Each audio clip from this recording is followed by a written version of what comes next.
soir, vous ne verrez pas une pièce, mais deux. Chaque pièce dure approximativement une cinquantaine de minutes. On vous laissera bien évidemment un petit entracte de 5 minutes. On vous demandera d'être vraiment très prudent vis-à-vis de ce créneau de 5 minutes parce qu'on n'a pas beaucoup de temps à la fin des représentations pour libérer la salle. Donc voilà, donc pendant cet entracte, vous pourrez aller aux toilettes qui se situent à côté de la salle. Et à l'extérieur, pour prendre l'air, on vous demandera de ne pas stationner dans le couloir, parce qu'on n'a pas le droit techniquement de trop traîner là. Voilà. Enfin, pour le confort des acteurs et le respect de l'ensemble du public, je vous demanderai d'éteindre votre téléphone. Sachez que nous avons, en raison d'une plus grande ouverture d'esprit de la comédie de Rascali, plusieurs anciens listes BDS qui, du fait de leur physique, disons-le, imposant, n'hésiteront pas à vous dégager de la salle si nécessaire. Je vous souhaite une excellente représentation et une très bonne soirée. Merci beaucoup.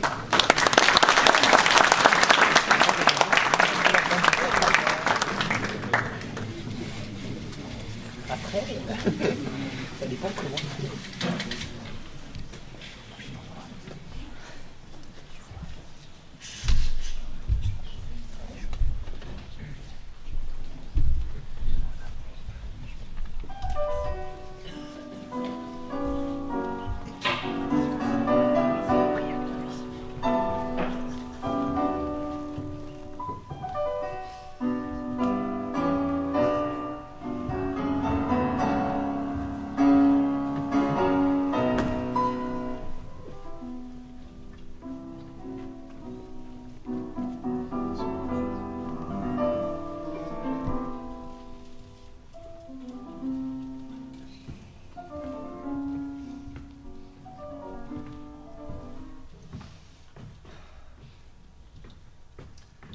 Mon ami Serge a acheté un tableau.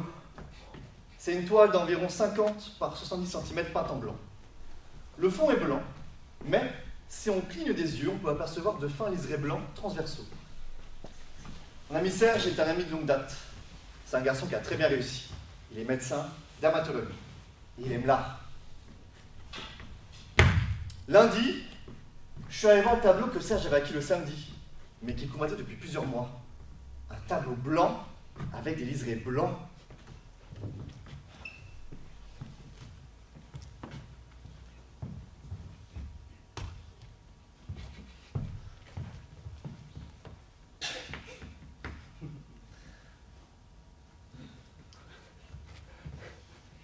Cher? Oh, c'est 30 000. 50 000? Huntington nous le reprend à 50 000. Qui ça? Huntington. Je connais pas. Huntington, la galerie Huntington. Ah, la galerie Huntington te le reprend 52. Non, pas la galerie. Lui, Huntington, lui-même, pour lui.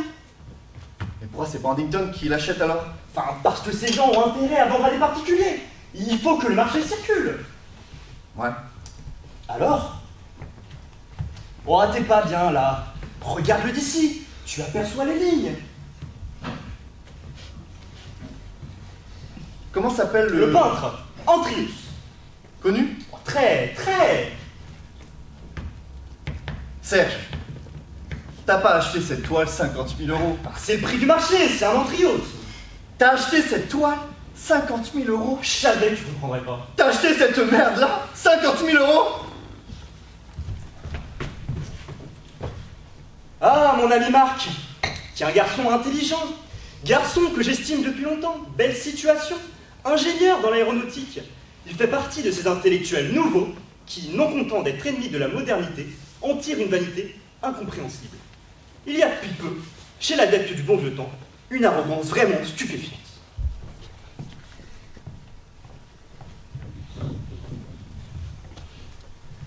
Comment peux-tu dire cette merde? Serge, un peu d'humour, vieux. C'est prodigieux que tu as acheté ce tableau. Que tu trouves cet achat prodigieux, tant mieux. Que ça te fasse rire, bon. Mais je voudrais savoir ce que tu entends par cette merde. Tu te fous de moi? Pas du tout. Cette merde, par rapport à quoi? Lorsqu'on dit telle chose est une merde, c'est qu'on a un critère de valeur pour estimer cette chose. Tu parles à qui là? Tu parles à qui? Oh! Tu ne t'intéresses pas à la peinture contemporaine. Tu ne t'y es jamais intéressé. Tu n'as aucune connaissance dans ce domaine. Donc comment peux-tu affirmer qu'un objet obéissant à des lois que tu ignores est une merde? C'est une merde. Excusez-moi. Il n'aime pas ce tableau. Bon. Aucune tendresse dans sa façon de condamner. Un rire prétentieux, perfide. Un rire qui sait tout mieux que tout le monde. J'ai haï ce rire.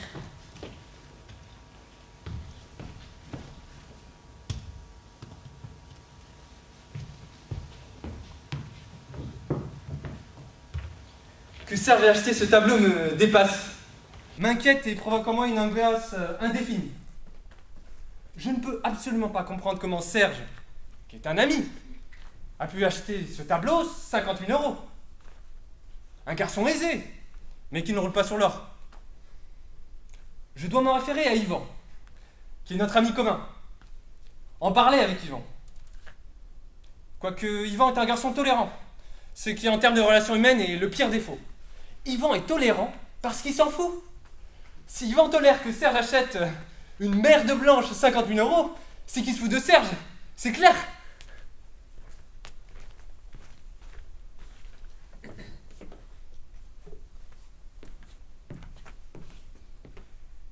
Je m'appelle Yvan. Je suis un peu tendu parce qu'après avoir passé ma vie dans le textile, je viens de trouver un emploi de représentant dans une papeterie en gros.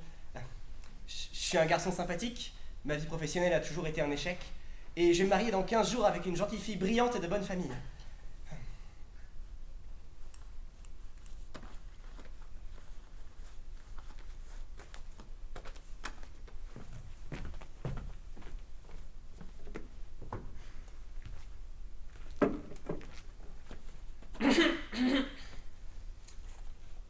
Qu'est-ce que tu fais? Je cherche le capuchon de mon feutre. Bon, ça suffit. Je l'avais il y a 5 minutes. C'est pas grave. Ah mais si. Bon, allez, arrête, tu en achèteras un autre. Ah, ce sont des feutres exceptionnels. Tu peux dessiner sur toutes les matières avec. Enfin, je serrais ce capuchon il y a 5 minutes, ça m'énerve. Vous allez vous installer ici? Tu trouves bien pour un jeune couple? Un jeune couple? Évite ce rire devant Catherine. La papeterie? Bien, j'apprends. Tu as maigri. Un peu. Tu as eu des nouvelles de Serge ces derniers jours? Non, je l'ai pas vu. Et toi? Vu hier. En forme? Très. Il vient de s'acheter un tableau. Ah bon? Mm. Beau? Blanc. Blanc? Blanc. Représente une toile d'environ 50 par 70 cm. Fond blanc, entièrement blanc. En diagonale, quelques fines rayures transversales blanches. Enfin, tu vois. Ah, et peut-être une ligne horizontale blanche en complément vers le bas. Comment tu les vois? Pardon? Bah, les lignes blanches, si le fond est blanc, comment tu vois les lignes? Mais parce que je les vois. Parce que mettons que les lignes soient légèrement grises ou l'inverse, enfin, il y a des nuances dans le blanc. Le blanc est plus ou moins blanc. Bah, t'énerve pas, t'énerve pas. Pourquoi tu t'énerves? Tu cherches tout de suite la petite bête, tu me laisses pas finir. Bon, alors, Oui, bon, donc, tu vois le tableau? je vois. Maintenant, tu vas deviner combien Serge l'a payé. Qui est le peintre? Antrios, tu connais? Non, il est coté? J'étais sûr que tu poserais cette question. Logique. Mais non, ce n'est pas logique. Bah, si, c'est logique. Tu me demandes de deviner combien Serge a payé le tableau. Tu sais bien que le prix est fonction de la cote du peintre. Mais je ne te demande pas d'évaluer ce tableau en fonction de tel ou tel critère. Je ne te demande pas une évaluation professionnelle. Ce que je te demande, c'est ce que toi, Yvan, tu donnerais pour un tableau blanc agrémenté de quelques fines rayures blanc cassé. 0 centime? Voilà. Et Serge, articule un chiffre au hasard. 10 000? 20 000? Vas-y. 40? 50? 50 000. 50 000? 50 000. Mais il est dingue! N'est-ce pas? Remarque, Remarque quoi? il gagne bien sa vie, si ça lui fait plaisir. C'est comme ça que tu vois les choses, toi. Oui? Et tu ne vois pas ce qu'il y a de grave là-dedans. Non? Tu ne perçois pas l'essentiel dans cette histoire. Tu ne vois que l'extérieur. Tu ne vois pas ce qu'il y a de grave. Mais qu'est-ce qui est grave? Tu ne vois pas ce que ça traduit. Tu ne vois pas que subitement, De la façon la plus grotesque qui soit, Serge se prend pour un collectionneur. Oui? Désormais, notre ami Serge fait partie du quota des grands amateurs d'art. Mais non. Mais bien sûr que non. À ce prix-là, on ne fait partie de rien, Yvan. Mais lui, il le croit. Oui, enfin... Ça ne te gêne pas? Non, si ça lui fait plaisir... Mais qu'est-ce que ça veut dire si ça lui fait plaisir? Qu'est-ce que c'est cette philosophie du si ça lui fait plaisir? Dès l'instant qu'il n'y a pas préjudice pour autrui... Mais il y a préjudice pour autrui. Moi, je suis perturbé, mon vieux. Je suis perturbé et même blessé. C'est si de voir que Serge, que j'aime, hein, se laisser plumer par ce snobisme et ne plus avoir un gramme de discernement. Mais t'as l'air de le découvrir, il a toujours été un rat d'exposition, il a toujours hanté les galeries de manière ridicule. Il a toujours été un rat, mais un rat avec qui on pouvait rire. Car vois-tu au fond ce qui blesse, quand même, c'est qu'on ne peut plus rire avec lui. Mais si... Mais non. Tu as essayé? Oui, bien sûr. J'ai ri de bon cœur. Que voulais-tu que je fasse? Il n'a pas desserré les dents. 50 000, c'est un peu cher pour rire, remarque. Hein. Avec moi il rira. Ah, m'étonnerait. Ah, il rira, tu verras.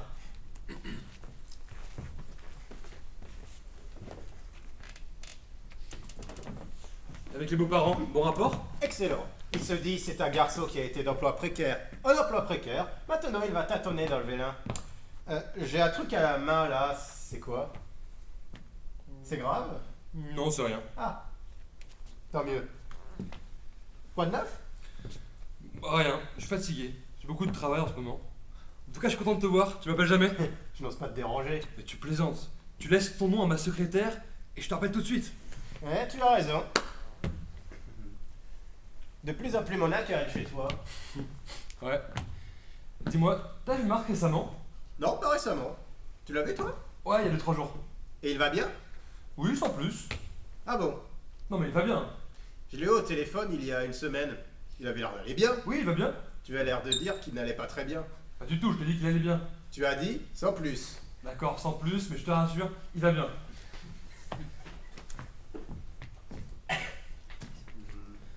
Tu es sorti un peu?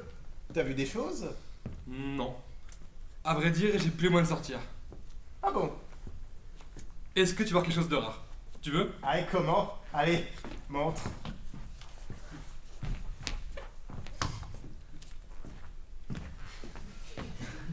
Ah oui? Antrios. Ah oui, oui. Antrios des années 70. Attention parce que, en ce moment, il a une palle un petit peu similaire, mais ça, c'est un 70.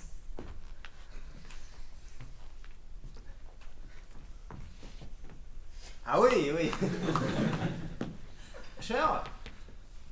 Dans l'absolu, oui, mais en réalité, non. Il te plaît? Oui, oui. Évident. Évident, oui. Oui. Et... en même temps... Magnétique. Oui, oui. Et là encore, t'as pas la vibration. Un peu, un peu. Non, non. Pour ça, faut venir à midi. La vibration de monochrome, on ne l'a pas en lumière artificielle. Encore qu'on n'est pas en monochrome là. Hein. Non, non. Combien? 50 000. Eh oui. Eh ouais. Dingue, non? Ah, dingue! 50 000. Tu sais que Marc a vu ce tableau? Ah bon? Intérêt. Ah bon? Il m'a dit que c'était une merde. Terme complètement inapproprié. Ah, c'est juste! Ah, on est d'accord. On va dire que c'est une merde. Non! Ah, on pourrait dire, je ne vois pas, je ne saisis pas. On pourrait dire, c'est une merde. T'as vu comment c'est chez lui? Mais rien à voir, parce que chez toi aussi, c'est... Enfin... Ce que je veux dire, c'est que toi c'est différent, tu t'en fous. Lui, c'est le classique, c'est un homme classique, comment veux-tu? Il s'est mis à rire d'un ton sardonique. Sans l'ombre d'un charme, sans l'ombre d'un humour. Tu vas pas découvrir maintenant que Marc est impulsif. Bah, il a pas d'humour, avec toi je ris. Avec lui je suis glacé. Eh, c'est vrai qu'il est de plus en plus sombre en ce moment. Tu vois, je pense pas de pas être sensible à cette peinture. Il y a tout un apprentissage à faire qu'il n'a pas fait parce qu'il n'avait pas forcément ce penchant particulier. Peu importe. Ce que je reproche, tu vois, c'est son ton, sa suffisance, son absence de tact. Je le reproche son délicatesse. Je reproche pas de ne pas s'intéresser à l'art contemporain, je m'en fous. Je l'aime au-delà. Lui aussi. Non, non, non. L'autre jour, j'ai senti chez lui une sorte de condescendance, de raillerie aigre. Mais non. Mais si! Arrête de vouloir embêter les choses.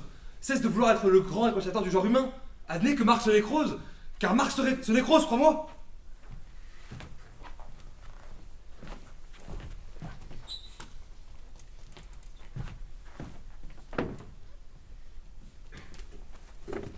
On a ri. Tu as ri? On a ri tous les deux. Je te jure, sur la tête de Catherine, on a ri ensemble et tous les deux. Tu lui as dit que c'était une merde et vous avez ri. Mais non, je lui ai pas dit que c'était une merde. On a ri spontanément. Tu es arrivé, tu as vu le tableau, tu as ri et lui a ri aussi. Ouais, si tu veux. Après 2-3 mots, c'est comme ça que ça s'est passé. Oui. Et il a ri de bon cœur? Ah oui, de très bon cœur. Eh ben tu vois, tant mieux, je me suis trompé. Tu me rassures vraiment. Et je vais même te dire mieux. C'est Serge qui a ri le premier. C'est Serge qui a le premier. Ouais. Il a ri et toi tu as ri après. Ouais. Mais lui, pourquoi il a ri? Il a ri... Il a senti que j'allais rire. Il a ri pour me mettre à l'aise, si tu veux. Mais ça ne vaut rien s'il a ri en premier. S'il a ri en premier, c'est pour désamorcer ton rire. Ça ne veut pas dire qu'il riait de bon cœur. Ah mais il riait de bon cœur. Ah, il riait de bon cœur, mais pas pour la bonne raison. Et c'est quoi au juste la bonne raison, hein? Il ne riait pas du ridicule de son tableau. Vous ne riez pas, lui et toi, pour la même raison. Lui, il riait pour te plaire, pour se mettre à ton diapason, pour te montrer qu'en plus d'être un esthète qui peut investir sur un tableau ce que tu ne gagnes pas toi en un an, il reste ton vieux pote iconoclaste avec qui on se marre.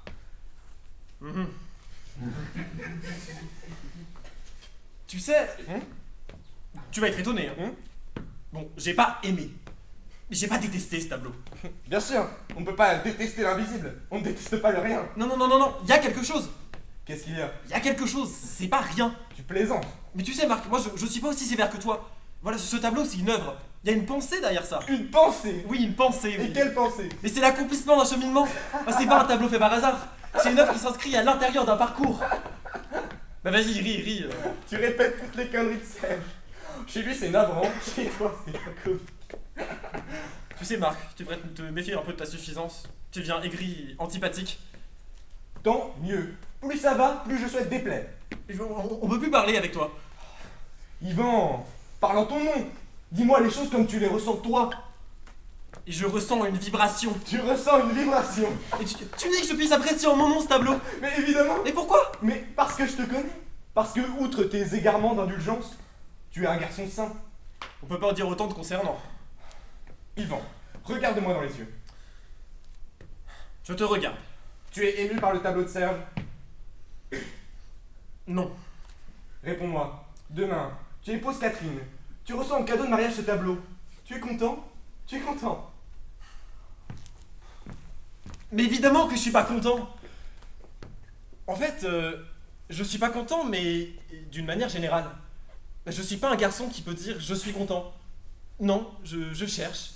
Je cherche un événement dont je pourrais dire ah de ça je suis content.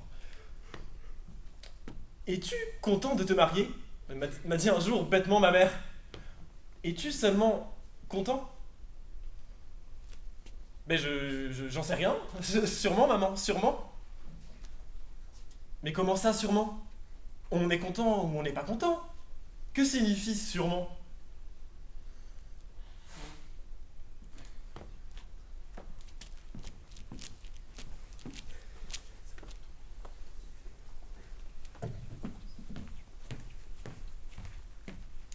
Pour moi, il n'est pas blanc. Quand je dis pour moi, je veux dire objectivement. Objectivement, il n'est pas blanc. Il a un fond blanc, avec toute une peinture dans les gris. Il y a même du rouge. On peut dire qu'il est très pâle. Il serait blanc, il me plairait pas. Marc le voit blanc. C'est sa limite. Marc le voit blanc parce qu'il s'est enferré dans l'idée qu'il était blanc. Yvan, non. Yvan voit qu'il n'est pas blanc. Marc peut penser ce qu'il veut. Je l'emmerde.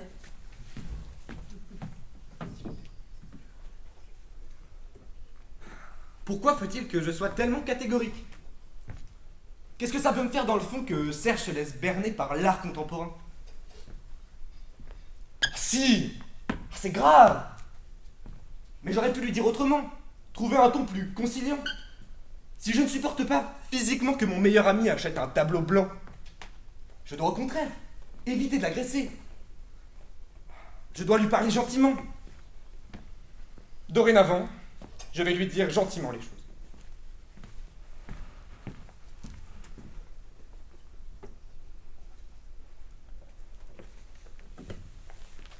Tu veux rire?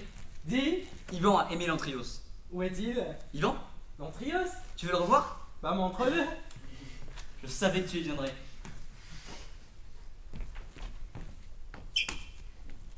Yvan a capté. Tout de suite.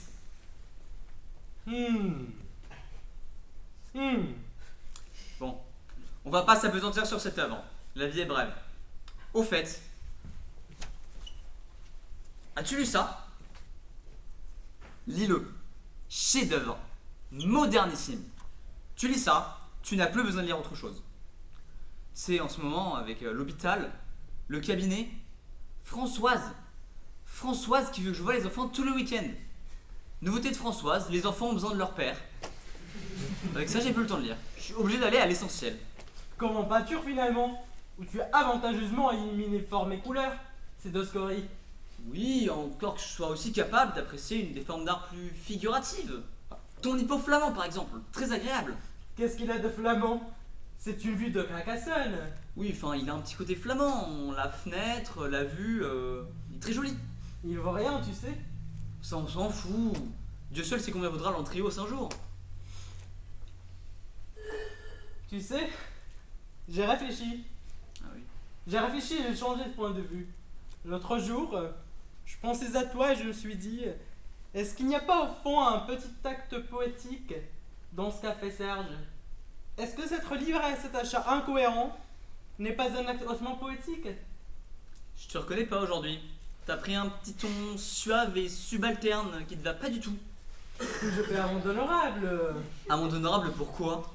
Je sais pas, je me trouve trop épidermique, trop nerveux. Je prends les choses au premier degré. Je manque de sagesse, si tu veux. Les Sénèques. Bah voilà. Là, par exemple, tu me dis Lysénèque, et ça pourrait m'exaspérer. Je suis capable d'être exaspéré par le fait que toi, dans cette conversation, tu me dises Lysénèque. C'est absurde. Non, non, c'est pas du tout absurde. Ah bon? Non, parce que dans Lysénèque, tu crois déceler... J'ai pas dit que j'étais exaspéré. Non, t'as dit que tu pourrais. Oui, je pourrais. Que tu pourrais être exaspéré parce que dans Lysénèque, tu crois déceler de la suffisance de ma part. Tu me dis que tu manques de sagesse, je te dis Lysénèque, c'est odieux. N'est-ce pas? Ceci dit, il est vrai que tu manques un petit peu de sagesse, parce que j'ai pas dit Lysénèque, mais Lysénèque. C'est juste, c'est juste. En fait, tu manques d'humour, tout bêtement. Sûrement. Tu manques d'humour, Marc. Tu manques d'humour pour de vrai, mon vieux. On est tombé d'accord là-dessus avec Yvan l'autre jour. Tu manques d'humour. Qu'est-ce qu'il fout, celui-là? Incapable d'être à l'heure, c'est infernal. On a raté la séance de cinéma. Yvan trouve que je manque d'humour. Yvan dit comme moi que ces derniers temps, tu manques un peu d'humour. Donc la dernière fois que vous vous êtes vus, Yvan t'a dit qu'il aimait beaucoup ton tableau et que je manquais d'humour. Ah oui, oui. Ça, le tableau, beaucoup. Vraiment. Tu vas le mettre où? Pas décidé encore. Tu vas l'encadrer? Non! Non! Mais pourquoi? Ça ne s'encadre pas! Ah bon? Volonté de l'artiste. Ça ne doit pas être arrêté. Il est 8 heures! On a raté toutes les séances! C'est inimaginable que ce garçon, il n'a rien à foutre, tu es d'accord? Soit continuellement en retard! Qu'est-ce qu'il fout? Allons dîner. Oui. 8h05, on avait rendez-vous entre 7h et 7h30. Écoute, je te propose quelque chose. Si Yvan n'est pas là dans exactement 3 minutes, on fout le camp. J'ai découvert un excellent Lyonnais. Un Lyonnais? Lourd, non? Un peu gras, tu crois pas?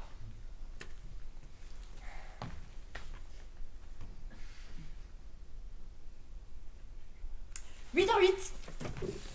Dramatique. Problème insoluble. Dramatique. Les deux belles-mères veulent figurer sur le carton d'invitation. Catherine a tort, sa belle-mère, qui l'a quasiment élevée. Elle la veut sur le carton. Elle la veut. Et la belle-mère n'envisage pas, et c'est normal, hein, de ne pas figurer à côté du père. Moi, je déteste la mienne. Il est hors de question que ma belle-mère figure sur le carton. Mon père ne veut pas y être si elle n'y est pas, à moins que la belle-mère de Catherine n'y soit pas non plus. Ce qui est rigoureusement impossible. J'ai suggéré qu'aucun des parents n'y soit. Après tout, nous pouvons présenter notre union et inviter les jeunes nous-mêmes. Et là, Catherine a hurlé, arguant que c'était une gifle pour ses parents qui payaient. Prix d'or, la réception, et spécifiquement pour sa belle-mère, qui s'était donné tant de mal alors qu'elle n'était même pas sa fille. Je finis par me laisser convaincre, totalement contre mon gré, mais par épuisement, j'accepte donc que ma belle-mère que je hais, qui est une salope, figure sur le carton. Je téléphone à ma mère pour la prévenir, je lui dis « Maman, j'ai tout fait pour éviter ça, mais nous ne pouvons faire autrement. Yvonne doit figurer sur le carton. » Elle me répond « Si Yvonne figure sur le carton, je ne veux pas y être. » Je lui dis « Maman, je t'en supplie, n'envenime pas les choses des amis. » Mais attends, écoute. Je vais raccrocher et nous reparlerons de tout ça demain à tête reposée, d'accord? Pourquoi faut-il que je sois toujours la dernière roue du carrosse? Mais non, maman, pas du tout. Tu as encore beaucoup à apprendre sur la vie, mon fils. Va rejoindre tes amis et elle raccroche. Et alors? Et alors rien. Rien n'est résolu. Mini-drame avec Catherine, écourté parce que j'étais en retard. Mais pourquoi tu te laisses emmerder? Mais j'en sais rien.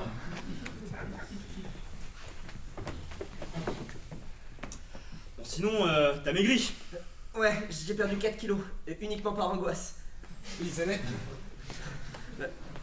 De la vie heureuse, mais c'est ce qu'il me faut ça. Il dit quoi lui? Chef d'œuvre. Ah bon? Il l'a pas lu. Non, mais Serge a dit chef d'œuvre tout à l'heure. J'ai dit chef-d'œuvre parce que c'est un chef-d'œuvre. Ouais. C'est un chef-d'œuvre. Pourquoi tu prends la mouche là? Tu as l'air d'insinuer que je dis chef-d'œuvre à tout bout de champ. Pas du tout. Tu dis ça avec un ton narquois. Mais pas du tout. Si, c'est chef-d'œuvre avec un ton. Mais il est fou. Pas du tout. Par contre, tu as ajouté le mot modernissime. Oui, et alors? Tu as dit modernissime comme si moderne était le nec plus ultra du compliment. Comme si parlant d'une chose on pouvait dire plus haut, plus définitivement haut que moderne. Et alors? Et alors rien. Et je n'ai pas fait mention du issime. Tu as remarqué? Modernissime. Oh, tu me cherches aujourd'hui. Non. Vous allez pas vous engueuler, ce serait le comble. Enfin, tu trouves pas ça incroyable qu'un type qui a écrit il y a presque 2000 ans soit toujours d'actualité? Si, c'est le propre des classiques. Oh, question de mots. Qu'est-ce qu'on fait? On a raté le cinéma, je suppose. Désolé. On va dîner? Serge m'a dit que tu étais très sensible à son tableau. Oui. Je suis plutôt sensible. Pas toi, je sais. Non. Allons dîner. Serge connaît un lyonnais succulent. Tu trouves ça trop gras? Je trouve ça un peu gras, mais je veux bien essayer. Non, si tu trouves ça trop gras, on va ailleurs. Non, je veux bien essayer. On va dans ce resto si ça vous fait plaisir, sinon on n'y va pas. Tu veux manger lyonnais, toi? Moi, je fais ce que vous voulez. Lui, il fait ce qu'on veut. Il fait toujours ce qu'on veut. Mais qu'est-ce que vous avez? Vous êtes vraiment bizarre ce soir. Il a raison, tu pourrais un jour avoir une opinion à toi. Écoutez les amis, si vous avez décidé de me prendre comme tête de turc, moi je me tire. Hein. J'en ai assez enduré aujourd'hui. Un peu d'humour, Yvan. Quoi? Un peu d'humour, vieux. Mais un peu d'humour, mais t'as rien dit de drôle? C'est un peu d'humour. T'es marrant, toi. Je trouve que tu manques un peu d'humour ces derniers temps. Méfie-toi, regarde-moi. Qu'est-ce que t'as? Tu ne trouves pas que je manque aussi d'un peu d'humour ces derniers temps? Quoi? Bon, arrêtez. Prenons une décision. Pour dire la vérité, j'ai même pas faim. Mais vous êtes vraiment sinistre ce soir. Tu veux mon avis sur tes histoires? Annule. Annuler le mariage? Oh, ça, il a raison. Et je ne peux pas, vous êtes cinglé. Pourquoi? Enfin, parce que je ne peux pas. Enfin, tout est déjà organisé. Je suis dans la papeterie depuis moins d'un mois. Quel rapport? Mais la papeterie est à son oncle, qui n'avait absolument pas besoin d'engager qui que ce soit. Encore moins un type qui a bossé que dans le tissu. Mais tu fais ce que tu veux. Oh, excuse-moi Serge, mais sans vouloir te vexer, tu n'es pas l'homme dont j'écouterai en premier les conseils matrimoniaux. Ça ne veut pas dire que ta vie soit une grande réussite dans ce domaine. Justement. Je peux pas résilier ce mariage, Catherine a beaucoup de qualités.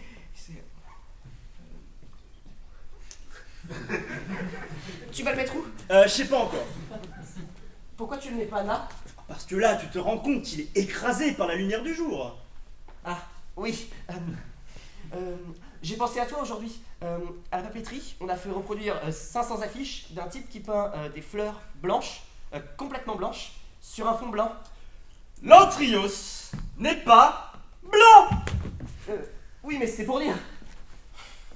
Tu trouves que ce tableau n'est pas blanc, Yvan? Non. Pas tout à fait. Ah bon? Et tu vois quoi comme couleur? Je vois des couleurs. Je vois du gris, du jaune, quelques lignes un peu ocre. Et tu es ému par ces couleurs? Oui, je suis ému par ces couleurs. Yvan, tu n'as pas de consistance. Tu es un être hybride et flasque. Pourquoi t'es agressif avec Yvan comme ça? Parce qu'Yvan est un petit courtisan servile. Bluffé par le fric, bluffé par ce qu'il croit être la culture. Culture que je vomis définitivement d'ailleurs. Qu'est-ce qui te prend? Comment peux-tu? Devant moi! Devant moi! Mais devant toi quoi? Devant toi quoi? Enfin, ces couleurs me touchent, ne t'en déplaise et cesse de vouloir tout régenter. Comment peux-tu dire devant moi que ces couleurs te touchent? Mais parce que c'est la vérité. La vérité, ces couleurs te touchent. Oui, ces couleurs me touchent. Ces couleurs te touchent, Yvan? Mais ces couleurs le touchent, il a le droit! Non, il n'a pas le droit. Mais comment ça, il a pas le droit? Il n'a pas le droit. J'ai pas le droit? Non. Enfin pourquoi il a pas le droit? Tu sais que tu vas pas bien en ce moment, tu devrais vraiment consulter. Il n'a pas le droit de dire que ces couleurs le touchent parce que c'est faux. Ces couleurs ne me touchent pas? Il n'y a pas de couleurs. Tu ne les vois pas et elles ne te touchent pas. Mais parle pour toi. Quel affaiblissement. Et qui es-tu, Marc? Qui es-tu pour imposer ta loi? Un type qui n'aime rien, qui méprise tout le monde et qui met un point d'honneur à ne pas être un homme de son temps. Qu'est-ce que ça veut dire ça, être un homme de son temps? Ciao. Où tu vas? Juste, je m'en vais. Je vois pas pourquoi je devrais supporter vos humeurs. Reste, tu vas pas te draper maintenant. Et puis, si tu pars, tu lui donnes raison. Un homme de son temps, c'est un homme qui vit dans son temps. Quelle connerie. Comment un homme peut-il vivre dans un autre temps que le sien? Explique-moi. Un homme de son temps, c'est un homme dont on dira, dans 20 ans, dans 100 ans, qu'il est représentatif de son époque. Pourquoi faire? Comment ça, pourquoi faire? À quoi me sert que l'on dise de moi un jour, il a été représentatif de son époque? Mon vieux, mon pauvre vieux, c'est pas toi dont il s'agit. Toi, on s'en fout. Un homme de son temps, comme je te le signale, la plupart de ceux que tu apprécies, est un apport pour l'humanité. Un homme de son temps n'arrête pas l'histoire de la peinture à une vue hypo-flamande de Cavaillon. Carcassonne. Oui, c'est pareil. Un homme de son temps participe à la dynamique intrinsèque de l'évolution. Et ça, c'est bien d'après toi? Ce n'est ni bien ni mal. Pourquoi tu veux moraliser? C'est dans la nature des choses. Toi, par exemple, tu participes à la dynamique intrinsèque de l'évolution? Oui. Et Yvan? Ah non, un être hybride ne participe à rien. Yvan, à sa manière, est un homme de son temps. Tu vois ça à quoi chez lui? Pas à la croûte qu'il a au-dessus de ta cheminée? Mais c'est pas du tout une croûte. Si, c'est une croûte. Mais non. Oui, bon. Yvan est typiquement représentatif d'un mode de pensée et de vie qui est tout à fait contemporain. Et toi aussi, d'ailleurs. Tu es tout à fait, je suis désolé, un homme de ton temps. Et plus tu cherches à ne pas l'être, plus tu es. Mais tout va bien alors. Où est le problème? Le problème, il est uniquement pour toi, qui met un point d'honneur à t'exclure du cercle des humains et qui ne peut y parvenir. T'es comme dans les sables mouvants, plus tu cherches à t'en extraire, plus tu t'enfonces. Enfin, présente tes excuses à Yvan. Yvan est un lâche. Bravo. On ne ferait mieux de pas se voir du tout ce soir? Je ferais mieux de partir aussi. Peut-être. Bon. C'est toi qui es lâche. Tu t'attaques à un garçon qui est incapable de se défendre. Et tu le sais très bien. Tu as raison. Tu as raison. Et cela ajoute à mon effondrement. Tu vois? Subitement, je ne sais plus, je ne comprends plus ce qui me relie à cet individu. Je ne comprends plus de quoi ma relation avec Yvan est faite. Yvan a toujours été ce qu'il est. Non. Avant, il avait une folie. Il était fragile, mais il était désarmant par sa folie. Et moi? Quoi, toi? Ah, tu sais ce qui te relie à moi. Une question qui pourrait nous entraîner assez loin. Bah, allons-y.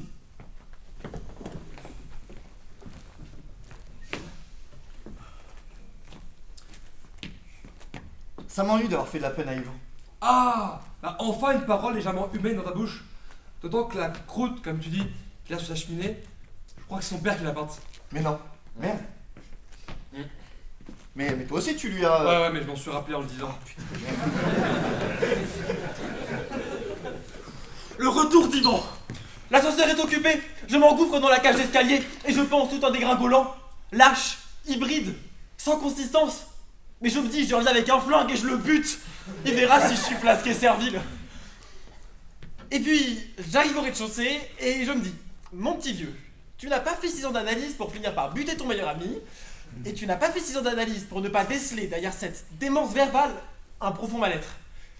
Alors je réamorce une montée et je me dis, marque un peu de secours, Je dois le secourir. Du sais, j'en retire moi-même. Et d'ailleurs, l'autre jour, j'ai parlé de vous à Finkelzone. Tu parles de nous à Finkelzone? Je parle de tout à Finkelzone. Quoi, tu T'as parles dit de de nous? parler de moi, ce connard. Mais tu m'interdis rien. Pourquoi tu parles de nous? Mais je sentais que vos relations sont tendues. Je voulais que Finkelzone m'éclaire. Qu'est-ce qu'il dit ce con? Il dit quelque chose d'amusant. Ah bah, ils donnent leur avis, ces gens. Non, ils donnent pas leur avis, ces gens. Mais là, il a donné son avis. Il a même fait un geste, hein. Lui qui fait jamais de geste. Bon alors, qu'est-ce qu'il a dit? Mais on s'en fout de ce qu'il a dit. Qu'est-ce qu'il a dit? Mais en quoi ça vous intéresse? Je veux savoir ce que ce con a dit, merde! Vous voulez le savoir? T'as pris des notes? Mais j'ai noté parce que c'est compliqué. Je vous lis. Vas-y, dis.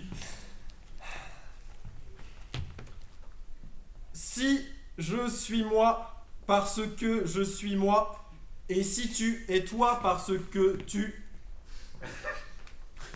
es toi, alors je suis moi et tu es toi. Si, en revanche, je suis moi parce que tu es toi, et si tu es toi parce que je suis moi, alors je ne suis pas moi si tu n'es pas toi. Vous comprenez que j'ai dû l'écrire. Tu le payes combien? Ben 60 € la séance, 2 fois par semaine. Belle. Et en liquide, quand j'avais un truc marrant, tu peux pas payer par chèque. Freud a dit, il faut que tu sentes les billets qui foutent le camp. T'as de la chance d'être coché par ce type, Yvan. Ah oui, il serait gentil de nous réécrire la formule. Ah oui, elle nous sera sûrement très utile. Vous avez tort, c'est très profond. C'est grâce à lui que tu es revenu tant ton autre joue. Tu peux le remercier. Il a fait de toi une lope. Mais tu es content, c'est l'essentiel.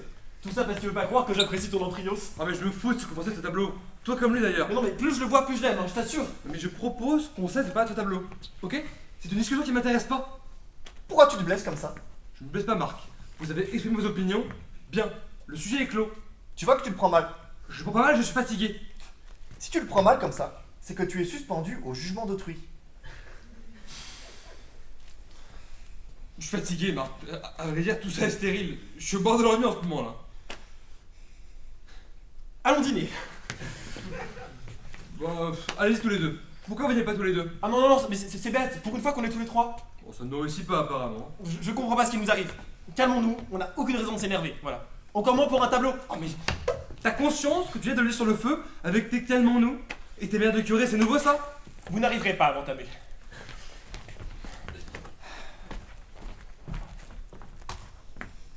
Nous ne sommes pas dignes de le regarder. Exact. Mais pourquoi tu fais ça? Je ne peux pas penser sincèrement que tu aimes ce tableau. Parce que j'aime Serge. Et je suis incapable d'aimer Serge achetant ce tableau. Pourquoi tu dis achetant? Pourquoi tu ne dis pas aimant? Je peux pas dire aimant. Je peux pas croire. Aimant? Bah alors achetant pourquoi si je n'aime pas? Et bah c'est toute la question. Regarde comme il me répond avec beau fissure et suffisance. Moi je joue au con et lui il me répond avec la tranquille beau fissure du sous-entendu. Et tu n'as pas imaginé une seule seconde, au cas même improbable, je puisse réellement aimer ce tableau et que ça me blesse d'entendre ton avis catégorique, tranchant et complice dans le dégoût? Non.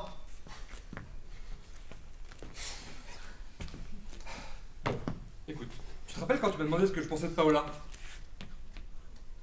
Je ne t'ai pas dit que je la trouvais laide, rugueuse et sans charme. Et pourtant j'aurais pu. C'est ce que tu penses de Paola? À ton avis? Mais non, il pense pas ça. On peut pas penser ça de Paola. Réponds-moi. Tu vois ce que ça fait? Est-ce que tu penses vraiment ce que tu viens de dire sur Paola? Au-delà même. Mais non. Au-delà, Serge. Au-delà du rugueux. Veux-tu bien m'expliquer l'au-delà du rugueux? Quand ça te touche personnellement, tu vois, c'est plus amer, hein? Serge, explique-moi l'au-delà du rugueux. Ne prends pas ce tour de givre avec moi. Ne serait-ce que... Je te réponds, hein. Ne serait-ce que sa manière de chasser la fumée de cigarette. Sa manière de chasser la fumée de cigarette. Exactement. Sa manière de chasser la fumée de cigarette. Un geste qui te paraît à toi insignifiant. Un geste anodin, penses-tu? Mais pas du tout. Sa manière de chasser la fumée de cigarette est exactement au cœur de sa rugosité. Tu me parles de Paola, une femme qui partage ma vie en ces termes insoutenables, parce que tu désapprouves sa façon de chasser la fumée de cigarette. Oui, sa façon de chasser la fumée de cigarette la condamne sans phrase. Serge, explique-moi avant que je perde tout contrôle de moi-même. C'est très grave ce que tu es en train de faire. N'importe quelle femme dirait « Excusez-moi, la fumée me dérange. Pouvez-vous dépasser votre cendrier ?» Mais non, pas Paola. Elle ne parle même pas. Elle dessine son mépris dans l'air, un geste calculé, d'une attitude un peu méchante, un mouvement de main qu'elle voudrait imperceptible et qui sous-entend fumer, fumer. C'est désespérant la cabane le relevait. Et qui fait te demander si c'est toi ou la fumée qui la dispose. Tu exagères. Ah, tu vois? Il dit pas que j'ai tort. Il dit que j'exagère. Il dit pas que j'ai tort. Sa manière de se la fumée de cigarette révèle en elle une nature froide, condescendante et fermée au monde. Ce que tu entends toi, j'ai venir, Marc. C'est dommage. Dommage de tomber sur une femme aussi négative qu'elle. Paola n'est pas négative. Retire tout ce que tu vas dire. Non. Mais si. Retire ce que tu vas dire. Un couple aberrant à mes yeux. Un couple de fossiles.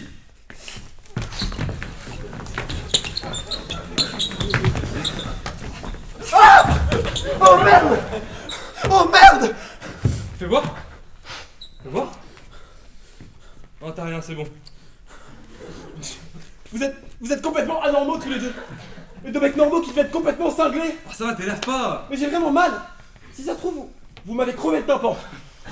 Mais non. Et qu'est-ce que t'en sais? Putain, mais des amis comme vous, des types qui ont fait des études. Bah allez, Yvan, calme-toi. Tu peux pas démolir quelqu'un parce que tu n'aimes pas sa façon de chasser la fumée de cigarette. Bah si. Mais enfin, ça n'a aucun sens. Mais qu'est-ce que t'en sais, toi? Agresse-moi encore. J'ai peut-être une hémorragie interne. Qu'est-ce qui s'est passé? Il s'est passé quelque chose entre vous pour que vous soyez devenus démons à ce point-là? J'ai acheté un tableau qui ne convient pas à Monsieur Marc. Mais tu continues. Voilà, vous pouvez plus vous arrêter tous les deux, vous êtes dans la spirale. Dans les situations les plus pathologiques qui soient. Pourquoi tu m'as pas tout de suite dit ce que tu pensais de Paola? Je ne veux pas te faire de peine. Non, non, non. Quoi? Non, non. Non. Quand je t'ai demandé ce que tu pensais de Paola, tu m'as répondu, vous vous êtes trouvés. Oui. Et c'était positif dans ta bouche. Sans doute. Ah si, à cette époque si. Bon, qu'est-ce que tu prouvais? Aujourd'hui, le procès que tu fais à Paola, en réalité le mien, penche du mauvais côté. Je comprends pas. Mais si tu comprends. Non. Depuis, je ne peux plus te suivre dans ta furieuse, quoique récente, appétence de nouveauté. Je suis devenu condescendant, fermé au monde, fossilisé. Ça me brille. J'ai une vrille qui m'a traversé le cerveau. Moi je supporte que tu fréquentes pas là. Je dois pas être avec elle. Et tu n'as aucune raison d'en vouloir. Et toi t'as vraiment vouloir, tu vois, j'allais dire, d'être avec l'Antrios.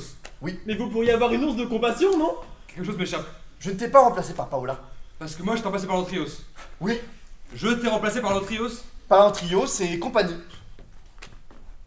Tu comprends ce qu'il dit toi? Je m'en fous, vous êtes cinglés. De mon temps, tu n'aurais jamais acheté une tête toile. Ça veut dire quoi de ton temps? Du temps où tu me distinguais les autres. Où tu mesurais les choses à mon aune. Il y a eu un temps de cette nature entre nous. Oh, comme c'est petit et cruel de ta part. Je t'assure, je suis éberlué. Si Yvan n'était pas être sponge qu'il est aujourd'hui, il me soutiendrait. Continue, je t'ai dit, ça glisse. Il fut un temps où tu étais fier d'être mon ami. Tu te félicitais de mon étrangeté. Ma proportion restait hors du coup. Mais à la longue, il faut croire que cette sorte d'affection se tarit. Sur le tard, tu prends ton autonomie. J'apprécie sur le tard. Et je hais cette autonomie. Tu m'abandonnes. T'es un trait, je suis trahi. Bon, apparemment, il était mon mentor. Et si moi je t'admire en qualité de mentor, toi, de quelle nature est ton sentiment? Tu le devines. Oui, mais je veux que tu le dises. J'aimais ton regard. J'étais flatté. Je t'ai toujours su gré de me considérer comme à part. J'ai même cru que ta part était de l'ordre du supérieur. Jusqu'à ce qu'un beau jour tu me dises le contraire. C'est consternant. Mais c'est la vérité. Quel échec! Pour moi surtout. Toi tu t'es trouvé une nouvelle famille. Ta nature idolâtre est allée chercher d'autres objets. L'artiste, la déconstruction. C'est quoi ça, la déconstruction? Tu connais pas la déconstruction, Yvan? Demande à Serge. Il domine très bien ces notions. Pour me rendre lisible, une œuvre absurde, tu es allé chercher ta terminologie dans le registre des travaux publics. Tu souris. Tu vois, quand tu souris comme ça, je reprends espoir. Quel con, hein. Mais allez-y, réconciliez-vous, passez une bonne soirée, tout ça est risible. C'est de ma faute. On ne sait pas beaucoup ces derniers temps. Toi, tu t'es mis à fréquenter l'haut de gamme. Les Rops, les Desprez-Coubert. Ce dentiste, Bialier, c'est lui qui t'a... Non, mais c'est pas son univers. Lui, il aime que l'art conceptuel. Enfin, c'est pareil. Non, c'est pas pareil. Tu vois, encore une preuve que j'ai laissé dériver. On se comprend même plus dans la conversation courante. Mais j'ignorais que j'étais à ce point sous ta houlette, à ce point à ta possession. Pas ma possession. Pas ma possession. Il faut toujours surveiller ses amis. il ne faut jamais laisser ses amis sans surveillance. Sinon, il vous échappe. Regarde ce malheureux Yvan, qui nous enchantait par son comportement débridé, et qu'on a laissé devenir peureux, papetier, bientôt mari. Un garçon qui nous a porté sa singularité, et qui s'escrime maintenant à la gommer. Qui nous a porté. T'écoutes ce que tu dis? Toujours en fonction de toi. Apprends à les gens pour eux-mêmes, Marc. Ça veut dire quoi pour eux-mêmes? Bah pour ce qu'ils sont. Mais qu'est-ce qu'ils sont? Qu'est-ce qu'ils sont? Je cherche désespérément un ami qui préexiste. Jusqu'ici, j'ai pas eu beaucoup de chance. Un jour ou l'autre, on va dîner chez Després Cooper, et pour entériner son nouveau standing, on achète quoi? Un putain de tableau blanc. Bon, nous voici au terme d'une relation de 15 ans. Oui. Minable. Tu vois, si j'avais réussi à m'exprimer normalement, enfin, si j'avais réussi à garder mon calme en m'exprimant. Oui. Non. Bah si, vas-y. Qu'on échange au moins quelques mots dépassionnés. Je crois plus aux valeurs de l'art d'aujourd'hui. La loi du nouveau, de la surprise. La surprise, c'est une chose morte. Morte à peine conçue, Serge. Et alors? J'ai été aussi pour toi de l'ordre de la surprise. Qu'est-ce que tu racontes? Une surprise qui aura duré qu'un certain temps. Figazo est un génie. Je vous signale qu'il avait tout compris. J'aimerais que tu cesses d'arbitrer, Yvan. Et que tu cesses de te considérer hors de cette conversation. Ah, parce que tu veux me faire participer? Mais c'est hors de question. J'ai déjà un tympan crevé. Réglez vos comptes tout seul maintenant. Oh, t'as le tympan crevé. Je t'ai donné un coup très violent. Oh, je t'en prie, pas t'entardise non plus, hein. Tu vois, Yvan, ce que je ne supporte plus chez toi, outre ce que je t'ai déjà dit et outre ce que je pense déjà, c'est ton désir de nous niveler. Égaux, tu nous voudrais pour mettre la chienne sur nous. Égaux dans la discussion. Égaux dans l'amitié d'autrefois. Mais nous ne sommes pas égaux, Yvan. Il faut choisir ton camp. Mais il est tout choisi. Parfait. Pas un supporter, moi. Tu vas pas rejeter le pauvre petit garçon. Pourquoi on se voit si on se hait? Parce qu'on se hait, c'est clair. Enfin, moi je vous hais pas, mais vous haïssez. Et vous me haïssez. Alors pourquoi on se voit? Moi j'étais venu passer une soirée de détente après une semaine de soucis absurdes.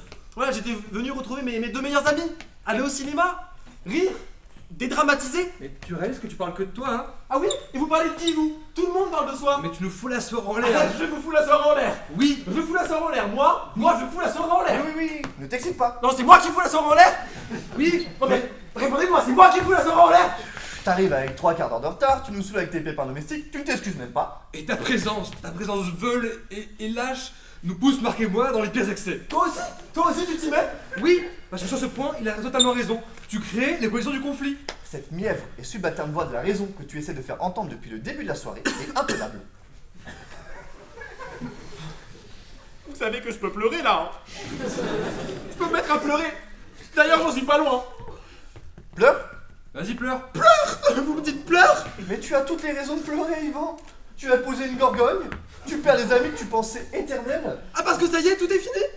Tu as dit toi-même. Pourquoi on se voit si on se hait? Et mon mariage? Vous êtes témoin, vous vous souvenez? Oh, tu peux encore changer, hein. Non, je vous ai inscrit. On va en prendre au dernier moment, Yvan. Non, on n'a pas le droit. Mais si. Non. Oh, mais on viendra à ton mariage. Mais tu veux encore un meilleur conseil que ça? Annule ton mariage. Ça, c'est vrai. Mais merde! Mais qu'est-ce que je vous ai fait, merde? Mais c'est ignoble ce que vous faites! Non mais, vous auriez pu vous engueuler après le 12, non? Non mais vous arrangez pour ruiner mon mariage qui était déjà une calamité, qui m'a fait perdre 4 kilos, vous le ruinez définitivement! Et les deux seules personnes de la présence me procuraient un embryon de satisfaction, ça arrange pour s'entretuer! Ah, je suis vraiment le garçon verni, hein. Parce que, tu crois que j'aime ça, moi, les rouleaux adhésifs, les pochettes perforées, hein? Vous croyez qu'un homme normal a envie de vendre un jour des chemises à dos soufflet? Mais qu'est-ce que tu veux? Qu'est-ce que vous voulez? J'ai fait le cours jusqu'à 40 ans. Alors à l'époque, je vous amusais bien, hein. Ah, j'amusais bien mes amis avec mes conneries. Mais le soir, qui est seul le soir, hein? Le bouffon, seul dans sa tanière à crever la bouche ouverte, qui élume tout ce qui parle et qui trouve sur son répondeur qui? Sa mère et encore sa mère. Ne te mets pas dans un état pareil, Yvan. Ne te mets pas dans un état pareil? Mais qui m'a mis dans cet état, Marc? Non mais j'ai pas vos phrases d'âme, moi. Qui suis-je? Mais un type qui a pas de poids, un type qui a pas d'opinion. Calme-toi. Calme-toi? Tu me dis calme-toi? Mais ne me dis pas calme-toi. Si tu veux me rendre fou, dis-moi calme-toi. Calme-toi est de loin la pire chose qu'on peut dire à une personne qui a perdu son calme. Moi, je suis pas comme vous, moi. Je veux pas avoir d'autorité. Je veux pas être une référence. Je veux pas exister par moi-même. Je vais être votre ami, Yvan le Farfadet. Yvan le Farfadet. Si on pouvait ne pas tomber en pathétique non plus. J'ai terminé. On arrivait à de telles extrémités. Un cataclysme pour un panneau blanc. Oh bordel, il est pas blanc! Une merde blanche. C'est une merde blanche. Reconnais-le, mon vieux. C'est insensé ce que t'as acheté.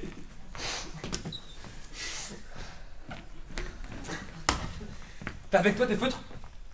Mais pourquoi tu vas pas dessiner sur le tableau? T'en as ou pas? Merci. Vas-y. Vas-y. Mais tu vas pas faire ça. Allez. Mais vous êtes fous alliés tous les deux.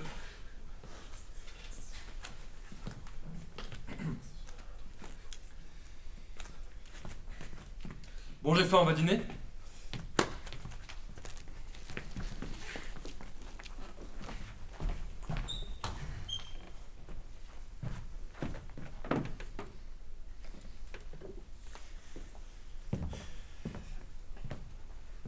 Depuis cette soirée, je pleure tout le temps.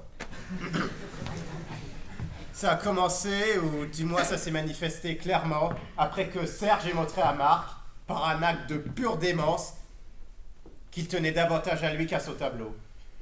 Après cela, nous sommes allés dîner chez Émile. Chez Émile, Marc et Serge ont pris la décision d'essayer de reconstruire une relation anéantie par les événements et les mots. À un moment donné, l'un de nous a employé l'expression période d'essai et j'ai fondu en larmes.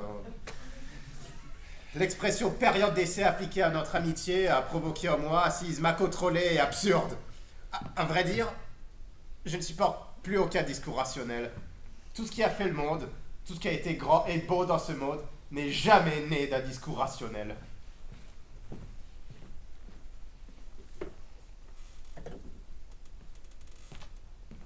Lorsque nous sommes parvenus, Marc et moi, à l'aide d'un savon à base de fiel de bœuf prescrit par Paola, à effacer le dessin de Marc, je me suis tourné vers lui et je lui ai demandé « Tu savais que les feutres étaient lavables ?» « Non, m'a-t-il répondu, non, je le savais pas. Et toi ?»« Non, moi non plus. » ai-je répondu, très vite, en mentant. Sur le moment, j'ai failli répondre « Oui, moi je le savais. » Mais pouvais-je débuter notre période d'essai par un aveu aussi décevant? D'un autre côté, commencer par une tricherie. En tricherie, n'exagérons rien. D'où me vient cette vertu aussi stupide? Pourquoi faut-il que les relations soient si compliquées avec Marc?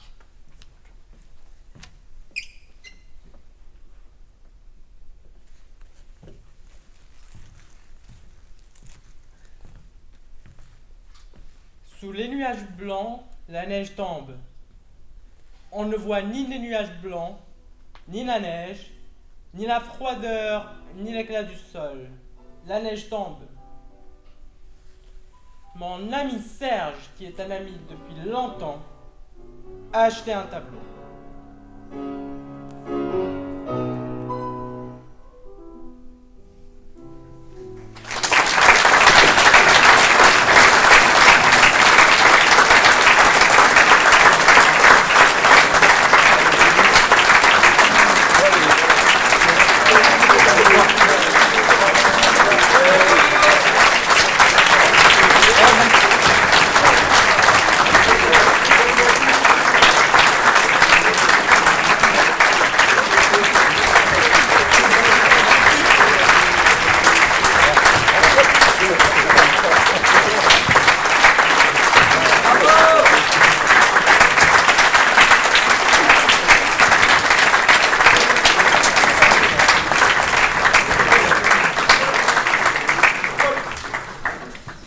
Merci beaucoup.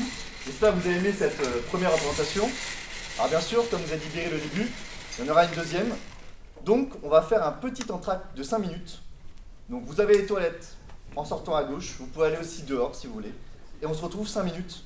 Top chrono. Merci.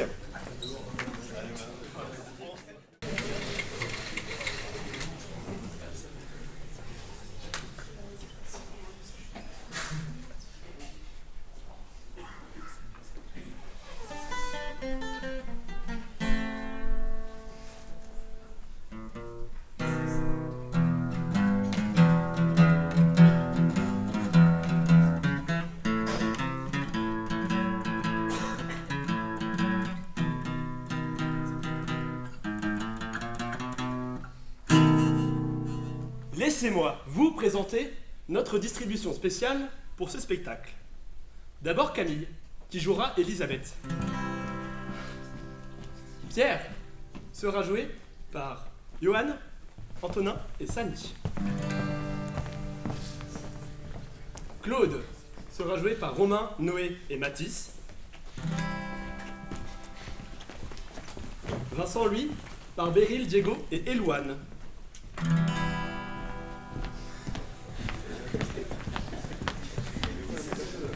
Et enfin, Zoé sera Anna. Ils sont tous très bons dans chaque personnage, et nous faisons confiance en votre grande capacité d'adaptation.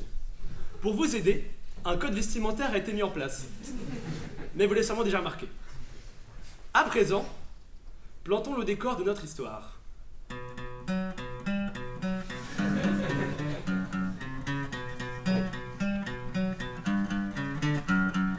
Pour s'y rendre, il faut descendre la rue Saint-Georges. Saint-Georges, qui de son temps, victime des persécutions antichrétiennes, a été soumis à de nombreux supplices. Brûlé, ébouillanté, écrasé sous une roue, il survécut miraculeusement, pour finir décapité. Tournant ensuite à droite, rue des Martyrs, ça ne s'invente pas. Et puis à gauche, rue Hippolyte Lebas, du nom d'un architecte français, né à Paris le 31 mars 1782, et qui s'est spécialisé dans la construction de prisons et de bagnes. Ah, certains y verraient un signe, un augure, un mauvais présage peut-être, et il tournerait les talons, effrayés. Ils auraient bien tort, car ils ne verraient pas au bout du chemin la petite impasse bien cachée. Ils ne montraient pas non plus les 5 étages en colimaçon, et seraient donc privés de la soirée familiale qui va se dérouler précisément ici. Elles n'y sont pas? T'as bien regardé? Elles sont peut-être restées en bas? J'ai vérifié. Il suffit d'observer Elisabeth et Pierre ne serait-ce qu'un instant pour s'en convaincre. Ces deux-là incarnent à la perfection le couple idéal. Tu te changes ou tu restes comme ça? Ils sont pas sur le buffet? T'as envie de poche? Ils continuent jour après jour à se donner en cachette des surnoms désuets. Ne rate jamais l'occasion de danser un slow, s'épaule avec courage quand il faut résoudre des mots croisés particulièrement difficiles, et se laisse des petits mots, quand au hasard du calendrier, l'un rate le petit déjeuner de l'autre. Tu veux pas donner un coup de fer vite fait sur ta chemise? 10 ans de mariage n'auront rien changé. Ces deux-là s'aiment comme jamais. On s'en fout de ma chemise, on s'en fout là, on cherche. Pourtant, certains esprits chagrins pourraient objecter que dans ce couple-là, l'équilibre n'est qu'une façade, et que seuls les sacrifices de l'un ont permis la gloire de l'autre. Et dans la boîte à chaussures? La boîte Minelli dans le placard? C'est toi qui les aurais mises là? Marie aurait pu, elle range pas, elle les cache. Pierre, lui, est professeur de littérature française à l'université Paris 4, collaborateur de la collection Jalon Critique, secrétaire général de la Société d'histoire littéraire, professeur invité chaque année à l'université Lomonosov de Moscou, où il dispense un cycle de conférences sur l'œuvre de jeunesse de Montaigne, et plus particulièrement sur l'influence du discours de la servitude volontaire de la Boétie sur ses futurs essais. Elles sont peut-être restées dans la poche de ton impair. Il est au pressing. Et voilà, elles sont souvent au pressing. Ça va être de ma faute maintenant. Elisabeth, elle, est professeure de français au collège Hector Berlioz à Vincennes, secrétaire du club cinéma et responsable FCPE. Elle ne s'en plaint pas, elle aime le terrain, ce sentiment d'être dans la vraie vie. Quel bordel! Je te jure, c'est le mariage, la vire. D'où sinon que s'en souvienne, elle a toujours été comme ça. Même à 13 ans, quand elle a vu Pierre pour la première fois, à l'anniversaire de Vincent, son frère, qui avait organisé un concours de tequila rapido. Tout le monde avait été malade, sauf Elisabeth, bien entendu. Et peut-être aussi Claude, son meilleur ami. Mais ce qui est sûr, c'est que c'est elle qui a sorti la serpillière, et sans un mot de reproche envers les autres, a nettoyé pendant que tout le monde cuvait. La Rissa, à ton avis, je la mets dans la sauce ou à part? Et moi j'ai pissé, Anna. Alors vivre dans l'ombre de Pierre ne dérange pas Elisabeth. Elle l'admire, elle aime son regard d'esthète sur la vie, sa capacité à questionner le monde en permanence en quête de nouvelles réponses. Mais où est-ce que je les ai foutus? Et Pierre se repose sur sa femme, comme un alpiniste sur son piolet, reconnaissant de sentir sous ses doigts la force du point d'ancrage que rien ne peut ébranler. La semoule! Tu prends?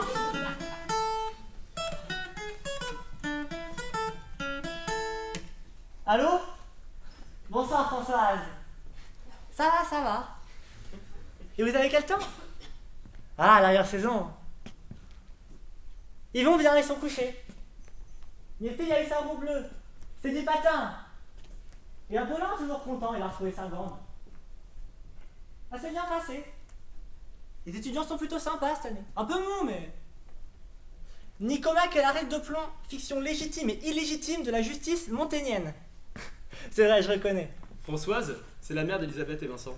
C'est une femme élégante, une femme joyeuse, une femme qui impressionne. Quand elle a perdu son mari, tout le monde s'est beaucoup inquiété. Mais elle a surmonté la pente, forçant l'admiration des plus sceptiques. Oui, elle voulait savoir pour le raisin. Je vous la passe, je vous embrasse, Françoise. Babou, ta mère!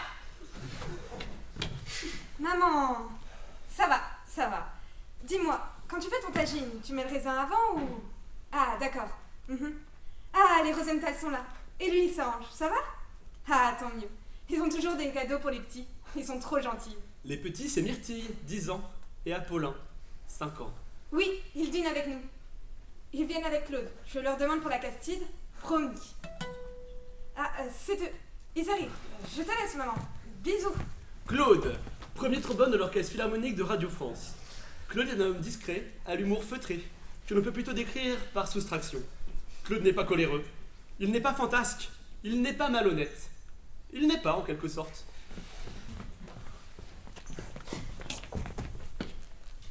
Je savais pas ce qu'on mangeait, j'ai pris du rosé. Ça va, toi? Super, ça sent divinement bon. On peut quand même affirmer qu'Elisabeth et Claude sont de vrais amis, et ce depuis longtemps. On considère que Claude est un homme vers qui on se tourne lorsqu'on a du chagrin, car il a cette capacité rare d'écouter sans juger, d'étouffer les sanglots du regard, comme s'il pouvait voir en vous, comme dans un livre ouvert. Les enfants, couchez! Vous avez joué quoi aujourd'hui? Du Bartok! Elisabeth a paumé les clés de la cave. Il y a une urgence particulière à les trouver? Je déteste ne pas savoir où sont les choses. Tu gagnes quoi si je trouve? Ma reconnaissance éternelle. C'était bien Marseille? C'était inattendu. Ils m'ont proposé du travail. Là-bas? Bah oui, forcément, leur trombone s'est noyé. Mais tu vas y aller?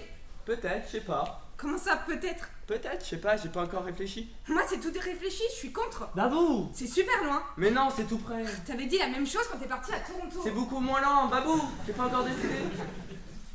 Je suis sûr que c'est sympa à Marseille au fond. Puis tu serais tout près de la Castille, ça ferait plaisir à Françoise. Oui, j'espère. Et voici Vincent Larcher, le meilleur ami de Pierre, le frère d'Elisabeth, le fils de Françoise. Vincent Larcher est un homme au physique avantageux et à la réussite éclatante, qui a su faire de la petite agence immobilière paternelle The place to find a demeure de prestige in Paris.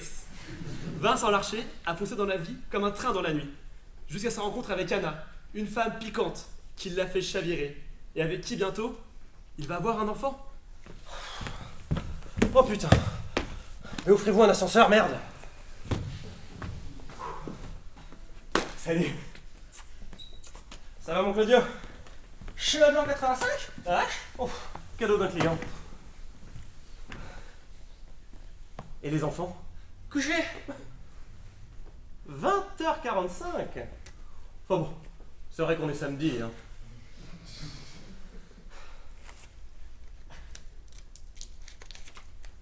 Tiens mon salaud.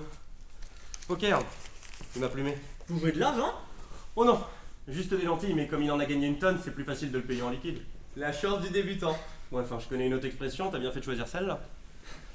Et t'as gagné combien? 2 ans de salaire de prof agrégé. T'aurais pu venir m'embrasser. Qu'est-ce que t'as fait d'Anna? Oh, elle nous rejoint plus tard. On lui a calé un rendez-vous de dernière minute. Les japonais, je crois. Alors?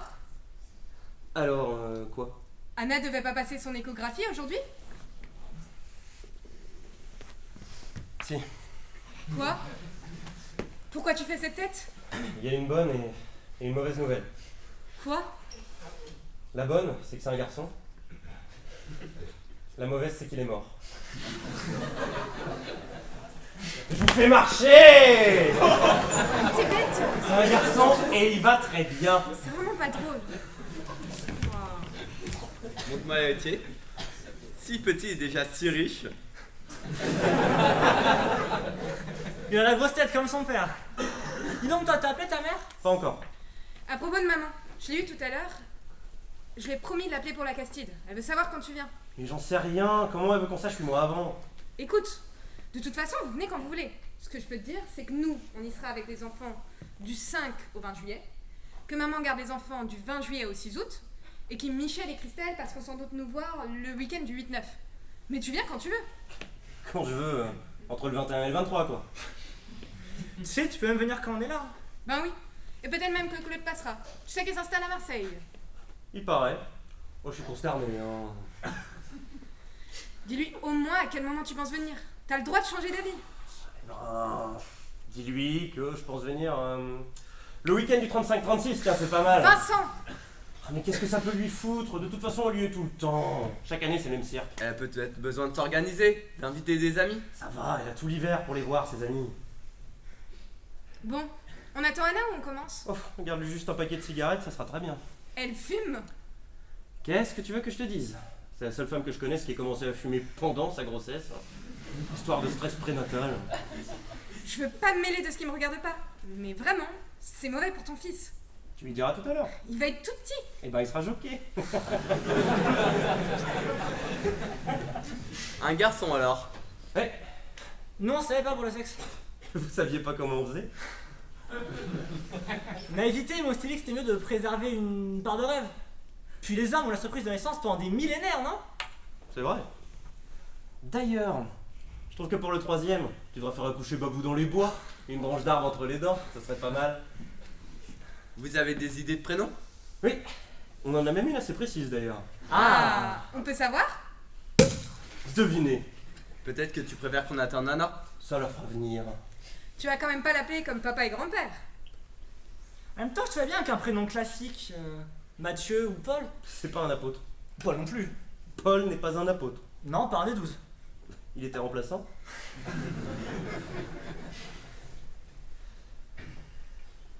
Christophe. Moins courant. Camille? Mais c'est un garçon.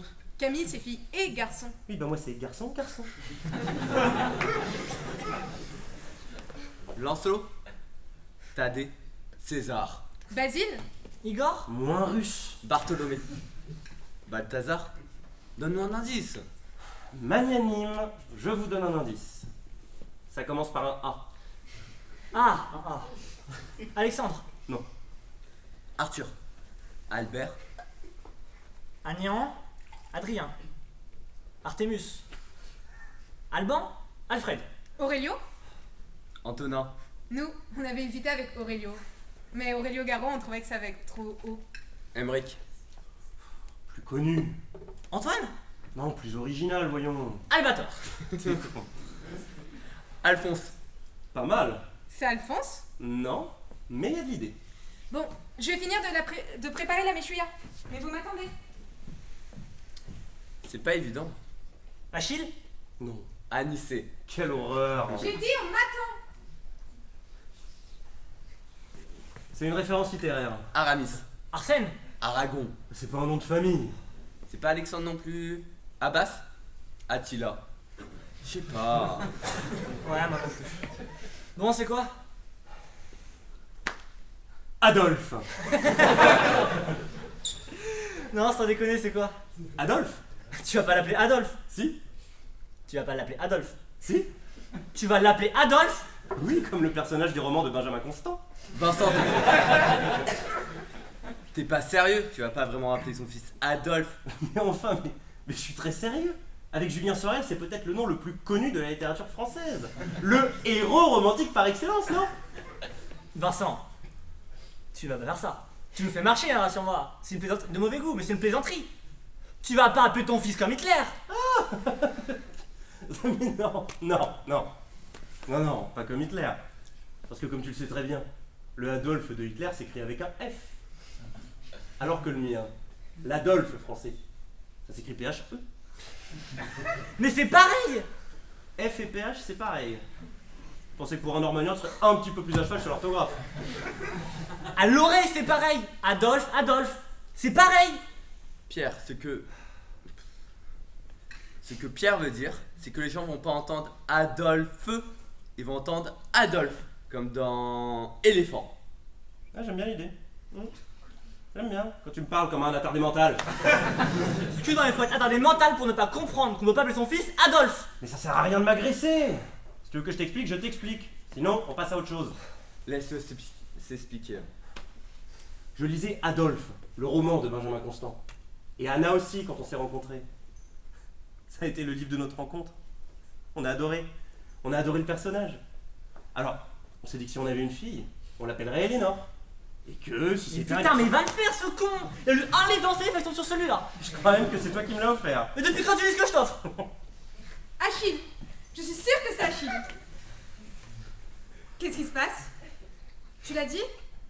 Tu l'as dit quand j'étais pas là. Mais c'est Achille, hein?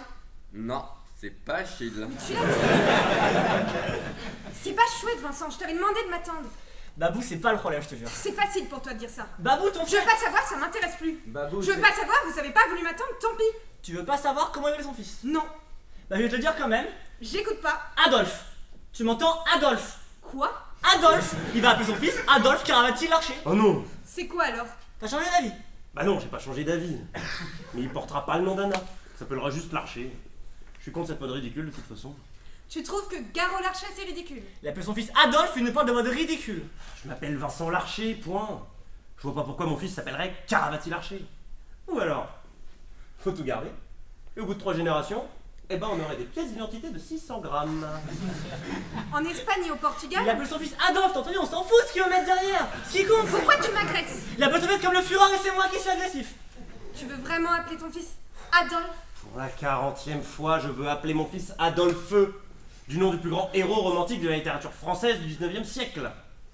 Et puis du plus grand tyran de tous les temps aussi. Excuse-moi, mais Adolphe est né avant Adolphe. Ouais, mais attends, Adolphe arrive après l'autre. Regarde, il lève le bras, il fait déjà le salut nazi.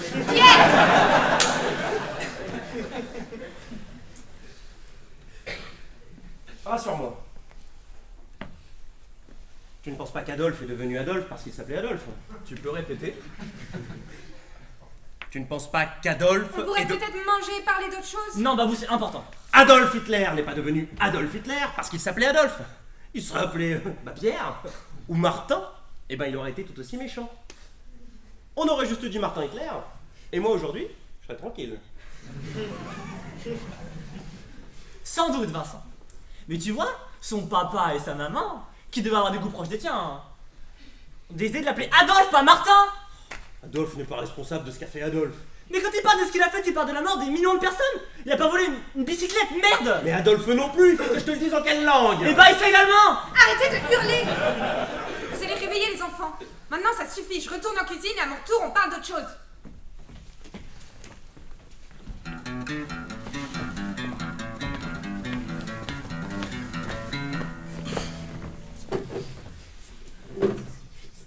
Vincent, pour les gens, Adolphe n'existe plus. Il n'y a plus qu'Adolphe, Adolf Hitler. C'est comme ça, tu ne peux pas en faire abstraction. Personne ne pensera à Benjamin Constant, mais à Mein Kampf. Adolphe a tué Adolphe. Donc ce qui compte, c'est ce que les gens pensent. Exactement. Même s'ils ont tort. Mais c'est un impératif catégorique, enfin. Un principe que tu peux pas discuter. Et si moi je ne suis pas d'accord? Bon, t'as lu Benjamin Constant, maintenant tu vas lire Kant. La fondation de la métaphysique des mœurs. Tu verras, ça au moins, c'est passionnant. Donc, d'après Kant, j'ai droit à Starsky et Hutch. Mais pas Adolphe. Mais Starsky et Hutch sont pas exterminés la moitié de l'Europe. Pierre. Les enfants. De toute façon, t'auras pas le droit. Tu veux m'envoyer en prison pour homonymie? Mais c'est pas un prénom, c'est une apologie de crime contre l'humanité. On te laissera pas appeler ton fils comme ça. T'auras pas le droit. Ah, parce que d'après toi, il y a des prénoms autorisés et des prénoms interdits. Mais bien sûr. Eh ben, faisons la liste. Est-ce que je peux prendre Kevin Myrtille? Non, parce que si je dois changer, que je me trompe pas encore une fois. Voilà. Bon, je vous écoute. Alors? Il n'y a qu'Adolphe? Encore? Non, non, on cherche des nouveaux prénoms. T'as des idées? Pourquoi pas Joseph? C'est classique et joli. Ah non, Joseph c'est pas possible. Joseph Staline. Fini Joseph. Je sais, c'est aussi le prénom du père de Jésus. Enfin le beau-père de Jésus. Un charpentier honnête et travailleur. Mais Staline est venu après, donc tant pis pour lui. C'est comme ça que ça marche, Pierre, non? Alors au revoir Joseph. Au revoir Benito. Franco. Augusto. Au revoir Paul. Paul? Bah oui, Pol Pot. 3 millions de morts. Je sais, c'était des Khmers, mais ça compte aussi, non? Ça s'écrit pas pareil, mais c'est pareil, paraît-il. Je suis désolé, Babou, mais il va falloir débaptiser ton chat. C'est Polo. Polo, Paul, on va pas ergoter. Est-ce que j'ai le droit à Adolphe ou moi? Non. Alors, je suis désolé, mais adieu Polo. Et c'est pas fini. Il y a Pétain qui nous tue les Philippe. Et Napoléon, Fidèle, Saddam. Vous m'aidez pas beaucoup. Vous devez être nul au petit Ouais, Vincent! Il y a un nombre de morts limite ou pas? Parce qu'il y a les tueurs en série sinon. Gilles de Rais ou Francis Holm. Plus contemporain, mais efficace quand même. Je crois qu'on a compris ton raisonnement, Vincent. Vraiment. Parce qu'il y a Jacques l'Éventreur aussi. Fini Jacques. Et Carlos dans la catégorie terroriste. Et Ben Laden. Et qui dit Ben dit Benjamin. Bon, ben en gros, pour le chat de Babou et mon fils, j'ai pas grand chose en prénom autorisé. J'ai Bernard et Raoul. Qu'est-ce que tu veux, Babou? À toi l'honneur, le chat est né avant. Écoute, Vincent, c'est ton fils après tout, tu fais ce que tu veux. Ah non, il fait pas ce qu'il veut! Si c'est lui, le père, il fait exactement ce qu'il veut. Mais Mais si tu persistes à vouloir appeler ton fils Adolphe, je te demanderai de prévenir les Rosenthal. Mais pourquoi est-ce que j'irai voir les Rosenthal? Ils ne sont pas venus me voir pour le prénom de leurs enfants. Mais ça n'a rien à voir! Ça a tout à voir. Les Rosenthal sont des gens cultivés qui sauront très bien faire la différence entre Adolphe et Adolpheux. Bon, ça suffit maintenant, arrête de jouer au con! Vouloir appeler son fils Adolphe, au mieux c'est de l'inconscience. Au pire, une horrible provocation. C'est l'un ou l'autre. Bon, je veux bien croire que t'étais de bonne foi au début, mais après la conversation qu'on vient d'avoir, tu peux plus faire comme si tu savais pas. Tu peux plus jouer à celui qui blesse par étourderie. Donc, à partir de maintenant, bon, tu sais ce que tu fais, hein. C'est un acte délibéré. Mais tu peux pas te balader dans la rue en uniforme nazi en disant juste « Ah bah non, moi j'adore juste les déguisements hein. !» Si tu persistes à appeler ton fils Adolphe, moi je considère que c'est un acte fasciste. Voilà, le débat est clos. Tu m'as convaincu, Pierre. Je n'appellerai pas mon fils Adolphe. Tu vois qu'il n'est pas borné. Bon, quand je reviens, on explique à Claude pourquoi il faut pas qu'il s'installe à Marseille. Bon, tu sais dans quel coin tu veux habiter au moins? On m'attend cette fois. Tu as raison, Pierre. On ne peut pas faire abstraction des autres. Tu sais ce qui m'a convaincu? C'est le déguisement. Un acte privé qui devient, qu'on le veuille ou non, un acte public. Quoi que l'on fasse, tout est politique. La neutralité n'existe pas. Oui, je crois. Non, tu as raison. Plus j'y pense, plus je crois que je vais appeler mon fils Adolphe. Avec un F. Quoi? Tu m'as ouvert les yeux. Le déguisement. Ça a été un déclic. Chaplin. J'ai pensé à Chaplin et à sa petite moustache. Qui a été le plus grand artiste antifasciste, si ce n'est Chaplin? Il avait tout compris. Il a refusé à Hitler jusqu'à son apparence. Il allait lutter sur le terrain même de l'image. Quelques idiots auraient pu croire qu'il s'agissait d'un hommage, mais tous les gens intelligents savaient qu'il s'agissait en réalité d'une extraordinaire dénonciation. Non, maintenant j'en suis sûr, grâce à toi Pierre, je vais appeler mon fils Adolphe. Alors là, tu te perds, enfin je sais pas. Je ne me contenterai pas de reculer par lâcheté ou conformisme. Je vais marquer une rupture. Toi, avec ton attitude simpliste, tu tends à en faire un mythe, une icône irrépassable. Tu le déifies presque. Quoi? Moi, je déifie Hitler? Mais bien sûr!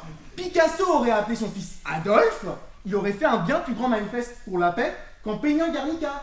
Ça, je peux te le dire. Mais c'est de la bouillie intellectuelle! Picasso n'a jamais appelé son fils Adolphe, ni même Franco, parce qu'il les détestait, et qu'il aurait préféré crever plutôt que la chair de sa chair porte le nom d'un de ces salauds! Au contraire, c'est limpide! Ne sois pas borné! Mon fils sera une personne formidable. Il mettra donc à mal le fascisme, arrachera à Hitler son monopole, et le fera tomber du piédestal où tu l'aimes. Bon alors là, je sais même plus quoi dire, t'en sais n'importe quoi. Claude! Quel est l'homme que tu détestes le plus? Hitler, j'imagine? Un homme vivant. Je déteste personne! Putain, fais un effort! Il y a bien quelqu'un qui concentre une part importante de ton mépris, de ton dégoût. Réfléchis. Tu le connais pas. C'est qui? Le nouvel illustrateur de Radio France. Ah, tu vois? À l'arrivée, c'est une réaction de première. Tu m'as coupé la parole. Tu vois? Quand tu veux, tu peux haïr un peu. Continue comme ça et dans 10 ans, tu seras un mec normal. Alors? Comment il s'appelle? François Chocard. François Chocard! Un bon homme con, tu te dis, hein?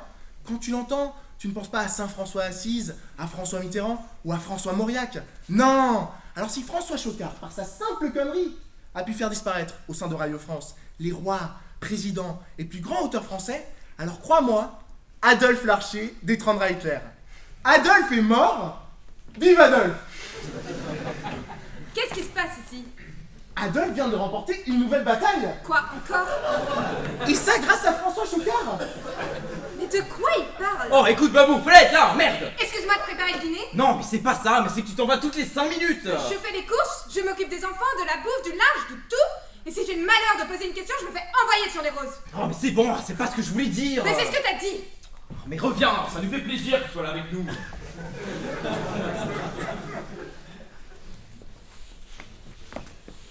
Je crois bien que c'est une sorte de jeu sexuel entre eux. Tu t'arrêtes jamais, hein. Tu sais, j'y ai vraiment cru. De quoi? Bah, à Adolphe. Mais tu as raison, j'étais très sérieux. Je viens d'apercevoir le livre dans la bibliothèque, à côté du Bouddha. Tu l'as mal rangé? Eh merde. Tu me dénonces pas, hein? Je tiens pas à participer à votre concours de bistouquette. T'as peur de perdre? Petite bite, va. Je dirai rien, je m'en tirerai pas non plus. Tu te débrouilles comme tu veux, tu mêles pas ton petit jeu. Mais du coup, c'est quoi le prénom que vous avez choisi? Henri. Comme ton père. Ça fera plaisir à Françoise. Vas-y, boulot avec Babou. Ah, les amoureux. Bon, changeons le sujet. Ça ne méritait pas qu'on s'engueule. Parlons de Marseille. Excuse-moi, Claude, mais qu'est-ce qui vaut la peine de s'engueuler alors? Pierre, s'il te plaît. Non, mais attends, Babou, il peut quand même répondre à cette question. Qu'est-ce qui est suffisamment important pour toi, Claude, pour mériter une engueulade dans ce cas? On n'est pas non plus obligé de s'engueuler à chaque dîner. C'est vrai, on n'est pas obligé. Mais t'as pas répondu à ma question. Vas-y, de quoi tu veux qu'on parle? Ça doit être ennuyeux de toujours être spectateur. Allez, choisis un sujet et on te suit. Mais et pourquoi tu ris? Tu nous en crois pas capable? Mais vas-y, dis-nous ce qui t'intéresse, parce que visiblement la question du fascisme t'ennuie. La question du fascisme ne m'ennuie pas du tout. Mais vous n'avez pas parlé de fascisme. Ah bon? Et on a parlé de quoi alors? Je veux dire, vous n'avez pas parlé sérieusement. Vous vous amusez, vous faites semblant. Vous jouez un rôle comme quand vous étiez petit. On joue des rôles? Oui, comme on joue au policier ou à la marchande. Vous jouez avec les sujets de société quand même des petites voitures. Avec quoi on va jouer ce soir? L'avortement, le voile islamique, le Vélib ou le droit de grève. Vous prenez les positions que vous pouvez interchanger. Mais moi je pourrais jamais appeler mon fils Adolphe. Peut-être. Mais au fond vous êtes pareils tous les deux. Vous jouez, vous bagarrez, vous avez toujours fait ça.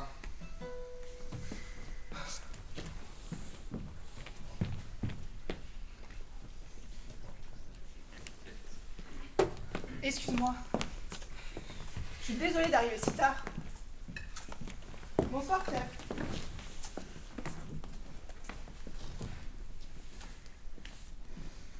Alors, comment tu vas?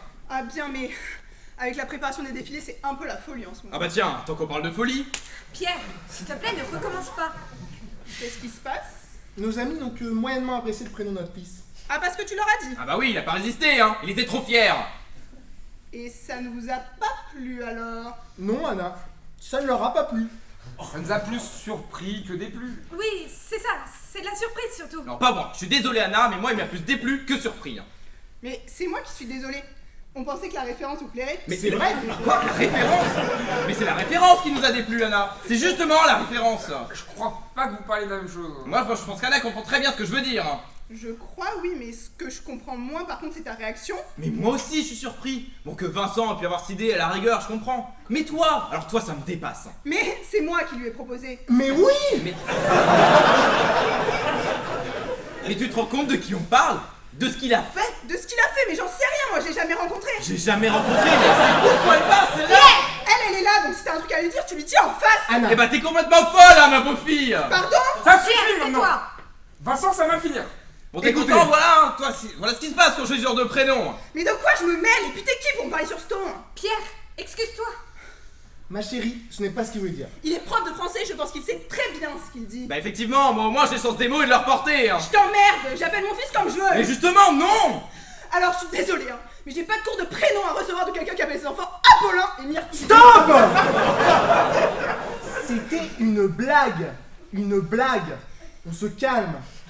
Tout ça est un malentendu. Anna, j'ai fait croire à nos amis que nous allions appeler notre fils Adolphe.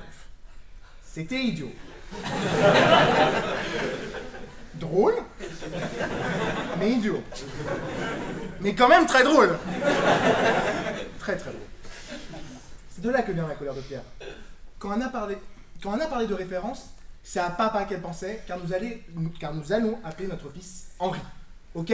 Alors maintenant on se calme. Ok, c'était débile. Oh, vraiment très débile. Je suis con et désolé. Anna, je m'excuse. Pierre, je m'excuse. Je vous présente tous mes excuses. Babou, aide-moi.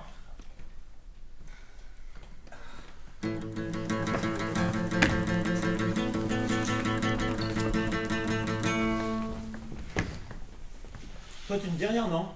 Tu laisses passer, comme d'habitude? Je laisse passer quoi? Mais t'as pas compris que toute cette histoire-là, c'est pour nous faire comprendre à quel point nos enfants ont des prénoms ridicules. Non, Pierre, je suis tombé sur Adolphe dans les T'es bibliothèques. aussi tombé sur les frères Karamazov. T'as choisi ni Ivan, ni Dmitri. Et Tovorak, ça aurait été moins drôle. Ah, mais c'est vrai qu'on se bidonne. Pierre, s'est excusé. Oui, Vincent, il s'est excusé. Mais pas Anna. T'as qu'à continuer à m'appeler ma pauvre fille, si tu veux. Bon, Anna, c'est bon, ça va. Personne n'a dit que vos enfants ont des prénoms ridicules. Oh bah non, elle a pas dit ça. Elle a juste dit qu'elle n'avait pas de cours de prénom à recevoir de quelqu'un qui appelait ses enfants Apollin et Myrtille. Pierre, elle s'est énervée. Et qu'est-ce que ça veut dire comme phrase? Vas-y, explique-moi. Bon, Pierre, t'es énervé parce que je t'ai fait marcher, hein, d'accord? On peut peut-être passer à autre chose maintenant, hein? Alors, mon amour, c'était comment avec les Japonais? Ah, je sais pas, mon amour. Moi, j'ai vu des Coréens. Mais tiens, tant qu'on est dans les petits noms. Claude, Vincent t'a dit comment il te surnommait? Pierre, ça suffit maintenant. C'est quoi mon surnom, Vincent? Claude, s'il te plaît, arrête avec ça. Oui, s'il te plaît, ne t'y mets pas toi non plus. Laisse tomber. Non mais j'aimerais bien connaître mon surnom. Non, non, t'aimerais pas le savoir. Mais enfin, qu'est-ce que ça peut te faire? Mais arrête avec ça, tu vois bien que c'est de crétin. Vincent, quel est mon surnom? Je veux savoir. La prune. Quoi? Il t'appelle la prune, voilà, t'es content? La prune, mais comme une contravention? Non, Claude. Comme une reine, Claude. Une reine Claude? Non, je comprends pas. Arrête de jouer au con, t'as très bien compris. Mais ça ne nous dérange pas. On t'aime comme ça. Attends, mais de quoi vous parlez là? Une reine Claude. Tu comprends pas vraiment. Non, je ne comprends pas vraiment. Une reine, une queen, une mignonne. T'as compris là? Tu penses que je suis homosexuel, c'est ça? Je suis désolé Vincent, mais non, je suis pas du tout homosexuel. C'est bien le seul à pas être au courant. Vincent! Mais vous avez entendu ce que j'ai dit? Oh, ça va, on est tes amis. Tu peux bien nous dire que... Après tout, s'il veut pas nous le dire, ça le regarde. C'est sa vie. Mais si je l'étais, je vous le dirais. C'est pas une honte, il n'y a rien à avouer. Mais je le suis pas, je vais quand même pas vous dire. Écoute Claude, t'as 38 ans. T'as toujours été célibataire. Tu vis dans le Marais, t'es musicien. Regarde-toi, tu portes de l'orange. Qui porte de l'orange? À part à Guantanamo, mais ils ont pas le choix. Et puis, tu fais des manucures, tu fais des clafoutis. T'écoutes l'autre là, Étienne Dao. Tu mets même de l'encens chez toi. Papy d'Arménie, Vincent. C'est pareil, c'est parfumé. Et alors? Bon, bah, quelqu'un qui mange pas de viande, c'est un végétarien. C'est pas un reproche, c'est un constat. Mais vous êtes consternant. Enfin, je sais même plus quoi dire devant tant de bêtises et le cliché. Enfin, j'aimerais les garçons parce que je porte des chemises oranges. Mais vous réalisez ce que vous dites? Enfin, j'aime aussi Visconti et Cary Grant. Je suis surpris que vous n'en ayez pas parlé. On ne te jugeait pas. Non, bien sûr. Bah, visiblement, on s'est trompé, hein. Pardon. Vincent, ça va. Quoi? Je m'excuse, je savais pas qu'il aimait les filles. Parce que tu aimes les filles, donc. J'en aime une en tout cas. Quoi? Tu as rencontré quelqu'un? Oui. C'est vrai? Oui, Babou. Mais vous êtes ensemble, en vrai? Oui. Mais pourquoi tu ne m'en as pas parlé? Elle est comment? Ouais, raconte. Elle est grande, petite, blonde, brune. Allez, sois pas timide, raconte! Bon, arrête, Vincent, t'es lourd maintenant. Bah quoi? On va pas savoir, non? Allez, raconte! Pas vraiment envie d'en parler avec toi ce soir, Vincent. Ah non? Et pourquoi? Je comprends pas très bien. Tout à l'heure, tu nous reprochais de jouer des rôles. Et alors là, dès que la conversation devient un tout petit peu sérieuse, tu te planques. T'es un sacré lâche.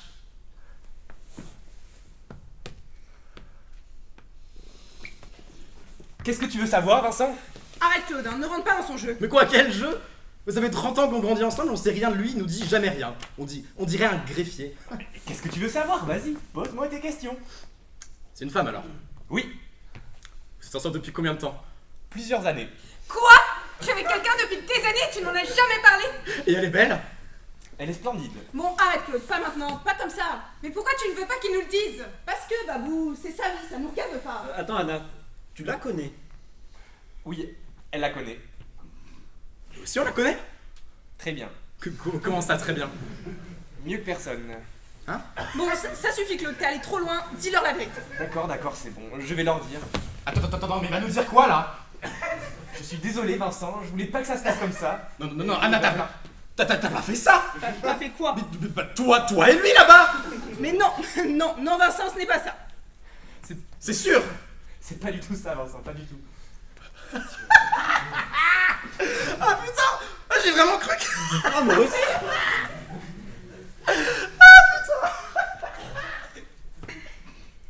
C'est qui alors? Babou. Je suis avec Françoise. Françoise qui? Françoise, ta mère.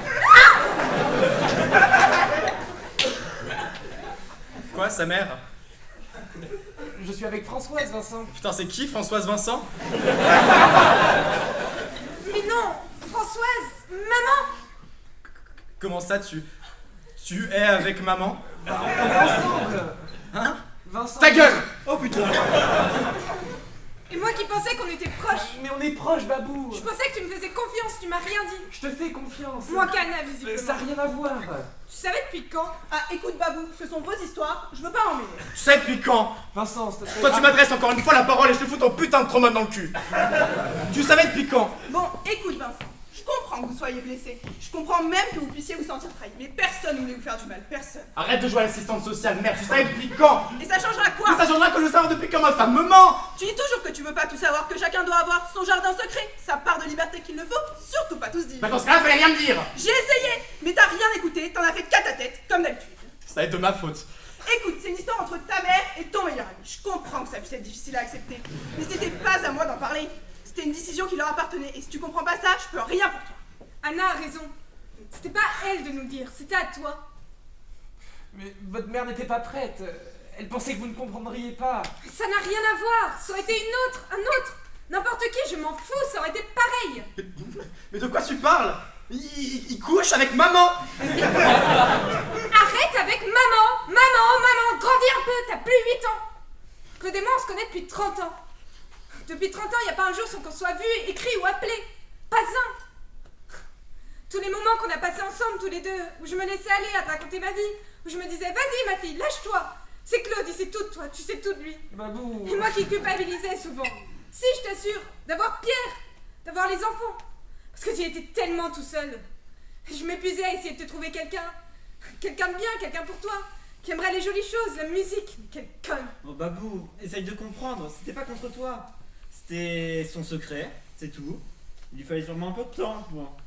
Pour qu'un secret existe, il faut être deux, visiblement. Je dis juste à Claude que j'aurais aimé être cette personne, parce que moi je lui ai jamais rien caché. Mais personne ne dit tout, Babou, personne. Tout le monde a des secrets, des moments qu'on ne partage pas, des incendies cachés. Il a tout su. Les bons moments, les mauvais moments. Je lui ai raconté les accouchements, les problèmes d'enfants. Les bobos, les larmes, tout. Même quand tu as eu tes petits problèmes, je lui ai dit... Mais c'est quoi? Intime, privé, personnel? Mais ça sert à quoi les amis si on peut pas leur dire ce qui compte vraiment? Je vois toutes les nuits qu'on a passées à discuter. Comment tu as pu? Comment? Mais 1000 fois j'ai voulu te le dire, Babou, mais je pouvais pas. Alors dis-moi pourquoi tu l'as dit à Anna. On ne m'a rien dit, Claude ne m'a rien dit, je l'ai su, c'est tout. Comment ça, tu l'as su? Tu veux dire quoi? T'es médium maintenant. T'es médium maintenant. Il n'y a pas eu de confidence. Elle nous a surpris à la cascade. Arrête. Babou, il y a des mots qui sont impossibles à dire. J'avais peur que vous ne puissiez pas comprendre l'amour qu'il y a entre Françoise et moi. Françoise, c'est ma... Mais stop! Mais tu te rends compte que tu parles de maman là? Je sais pas, celle qui t'a accueilli la Castide quand t'étais petit, qui t'a fait des putains de tartines de Nutella, qui t'a offert des clubs des 5 pour tes anniversaires. Maman, la femme d'Henri, mon père, tu te souviens? Bon, arrête Vincent, tu tortures, c'est débile. Je suis débile si je veux, et je me torture si je veux. Je comprends très bien que tu puisses pas comprendre, Vincent. Puis papa t'aimait tellement. Claude par-ci, Claude par-là, toujours à te filer un coup de main, à te donner des conseils, à te plaindre. C'est ça qui me tue le plus. Tu me dégoûtes. Écoute Vincent, tu te calmes ou tu t'en vas? Très bien, je m'en vais. Non, tu te calmes et tu restes. C'est toi qui as voulu qu'il parle, alors maintenant on va l'écouter. Je ne passe pas un jour sans penser à votre père. Je revois à chaque fois ce moment et cette image de vos parents la première fois que je les ai vus. Ce jour-là, ils m'ont accueilli. Vous m'avez tous accueilli. Vous m'avez donné votre amour, votre amitié, ça, sans compter, sans rien attendre en retour. Jamais. Babou, toi t'es devenu ma meilleure amie, une sorte de prolongement de moi-même. Et toi, Vincent, tu m'as protégé. Tu t'es toujours foutu de ma gueule, tu t'es toujours tenu à distance, mais tu l'as fait comme un frère. Et Françoise m'a fait faire de la musique. Ça aussi, je lui dois, en plus de tout le reste. Pendant toutes ces années, elle m'a accompagné, elle m'a permis de devenir quelqu'un. C'est juste après la mort d'Henri que tout a changé. J'étais en pleine répétition, dans la fosse d'orchestre. Mes mains se sont mises à trembler, ça a craqué, tout est remonté. J'ai compris que j'aimais une femme que je n'avais pas le droit d'aimer. C'est là que j'ai décidé de ne plus la voir. Pour vous, il fallait que je l'oublie. Pour toi, Babou, pour toi, Vincent. Alors, j'ai accepté toutes les tournées et je suis parti. Au Canada? Oui, je fuyais. Françoise n'a pas compris. Elle a cru que la mort d'Henri m'avait éloigné d'elle, que j'avais tout balayé comme ça, comme un revers de main. C'était tout le contraire. J'ai vraiment essayé de l'oublier, de la chasser de mes pensées, mais plus les mois passaient, plus je dépérissais, plus j'étais incapable de jouer. Alors, je suis rentré à Paris, je devenais fou,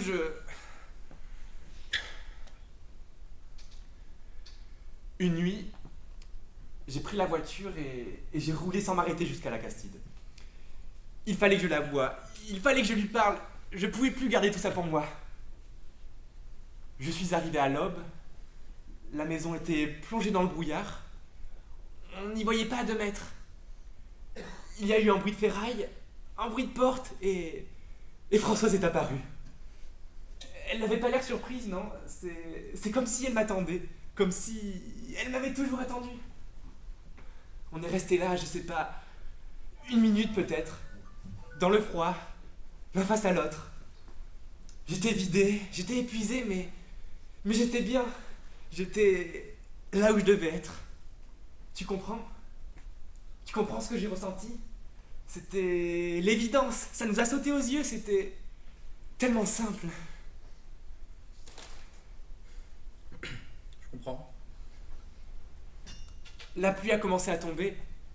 Il y avait des gouttes sur le visage de Françoise, ça ruisselait un peu comme des larmes. Ou bien c'était vraiment des larmes, je sais pas, mais c'était beau. Alors, Françoise s'est approchée, elle a pris ma main et elle m'a dit « Viens, j'ai envie de toi !» Enfoiré! Vincent, arrête! Ça va! Ça va! Bravo, super, vraiment, merci. Oh merde! C'est de la glace? Ça va, merci. C'est bon, t'es calmé? Laisse-moi regarder quand même. Tu te rends compte de ce que t'as fait? Dans quel état tu te mets? Ça va, c'est pas besoin de me calmer que je vais me calmer. Hein. Ah, parce qu'il faut rien dire en plus. Oh, Anna, c'est bon! Non, c'est pas bon du tout. Regarde ce que t'as fait. Ça va, non, c'est rien. T'as pété la gueule, merde. Arrête de le défendre. Tu vas peut-être bien, mais moi pas. Je veux qu'il te fasse de vraies excuses. Et crois-moi, il va le faire. Et sinon quoi? Sinon quoi? Tu veux jouer à ça? Fais attention, Vincent. Tu sais quoi, c'est lui qui devrait s'excuser, c'est lui qui a commencé. C'est lui qui a commencé. Je rêve, tu t'entends? C'est pas toi qui parles comme ça, c'est pas possible. C'est pas l'homme avec qui je vis depuis 2 ans. L'homme que j'aime, parce que tu l'as compris, ça, que j'étais amoureuse, et que c'est pour ça que ça fait 1 heure que j'essaie de pas te détester. Mais c'est de plus en plus dur, hein. Et c'est toi que j'attends un enfant. Je sais pas, ça c'est ce que tu m'as dit en tout cas. Pardon? Je sais pas, t'as peut-être d'autres révélations à me faire. Je ne t'ai jamais menti sur nous, jamais. Et comment je peux en être sûr, ça, moi, hein? Je vais faire comme ça, Thomas, moi, je vais croire que ce que je verrai. Et bien continue comme ça, et c'est ton fils que tu ne verras pas. Ça te fait rire? Pourquoi, tu veux que je m'excuse? Oui. Ok. Claude, je m'excuse, je suis désolé. J'aurais pas dû te foutre mon poing dans la gueule, même si tu l'avais amplement mérité. Je suis désolé que tu le prennes comme ça, Vincent, mais j'avais pas d'autorisation à te demander. Ça, j'avais bien remarqué. Vincent. Mais quoi, ils ont 30 ans d'écart? Nous sommes 2 adultes, Françoise et moi. Surtout elle. Mon Vincent. Bon, je comprends mieux pourquoi Françoise ne voulait rien dire. Mais parce que vous en avez parlé en plus. Oui, des dizaines de fois. Je lui disais de vous faire confiance, que vous comprendriez. Visiblement, j'avais tort. Regarde-toi. Si vous pouviez arrêter de hurler maintenant. Les enfants sont couchés, j'aimerais en faire autant.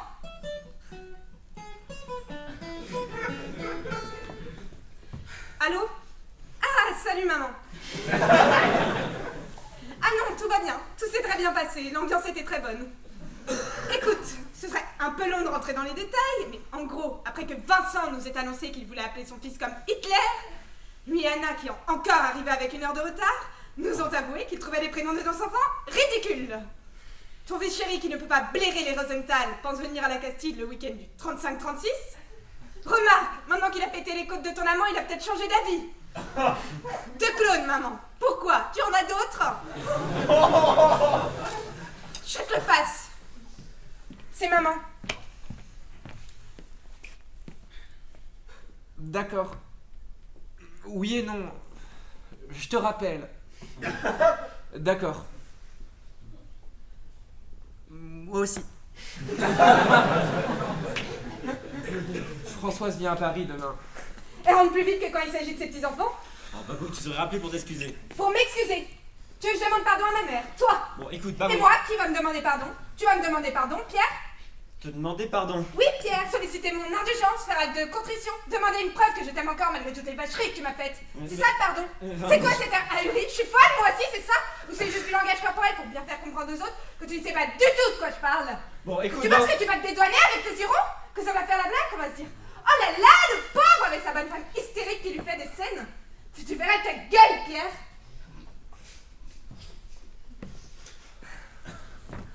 Ça a la même gueule que les élèves de collège. Quand ils trichent, qu'on les prend sur le fait et qu'ils nient quand même. Le livre de grammaire est bien posé sur les genoux, la formule de mathématiques est bien écrite au bic dans la paume de leurs mains, et pourtant leurs yeux disent « Non, non, non, je sais pas du tout de quoi vous parlez, madame. » Tu veux nier l'évidence, Pierre? L'évidence de toutes les crasses que tu m'as faites? Mais quoi? Mais quelle crasse? De quoi tu parles? Qu'est-ce que tu voudrais que je te dise? Tu pourrais avoir le courage de me dire « Babou, c'est vrai. Pardonne-moi, c'est vrai. C'est vrai que je t'ai demandé de renoncer à ta thèse pour que je puisse écrire la mienne. Et que bon, oui, j'ai repris ton sujet parce que tu avais pris de l'avance et que ce n'était pas la peine de gâcher les mois de recherche que tu t'étais tapé à la bibliothèque Sainte-Geneviève. Pardonne-moi. C'est vrai, ma Babou, que tu m'as beaucoup aidé au début aussi en corrigeant les copies à ma place et que je t'ai jamais remercié. Mince, pardonne-moi. C'est vrai que je t'ai supplié de me faire des enfants parce que les enfants, il n'y a rien de plus beau. Mais que je m'en suis quand même jamais occupée. Enfin si, parfois le dimanche soir, ça me prend, je joue un quart d'heure avec eux, je les énerve bien là, en faisant le fou, juste avant qu'ils aillent se coucher, et qu'après, je te les laisse sur les bras, surexcités, trempés de sueur, avec les cartables à préparer, les histoires à raconter, les doudous à retrouver, les pipis et les cauchemars, pendant que moi, je vais m'enfermer dans mon bureau, parce que bon, quand même, faut pas déconner. Les chiards, ça va bien 5 minutes, mais je n'ai pas fini l'article hyper intéressant sur Derrida dans le dernier numéro de Tel Quel. Pardonne-moi. Pardonne-moi, je t'en supplie. C'est vrai, ma Babou, c'est vrai tout ça. C'est vrai que j'ai un peu honte de toi aussi avec ton petit poste, dans ton petit collège, de ta petite banlieue. Alors je trouve toujours mille et une excuses bidons pour que mes confrères, mes éminents confrères, avec leur palme académique, leurs titres ronflants, leur chaire de littérature comparée et leur mépris généralisé pour les communs des mortels, te croisent le moins possible. Parce que ça me met pas en valeur, ça ne me fait pas briller, cette épouse mal fagotée, avec son gros cul en plus depuis la naissance du petit. Pardonne-moi, Elisabeth. Pardonne-moi.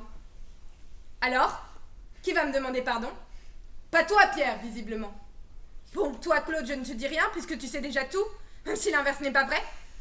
Et toi, Vincent? Tu vas me dire enfin les mots que j'attends? Tu vas reconnaître qu'on t'a tout laissé passer depuis que tu es né?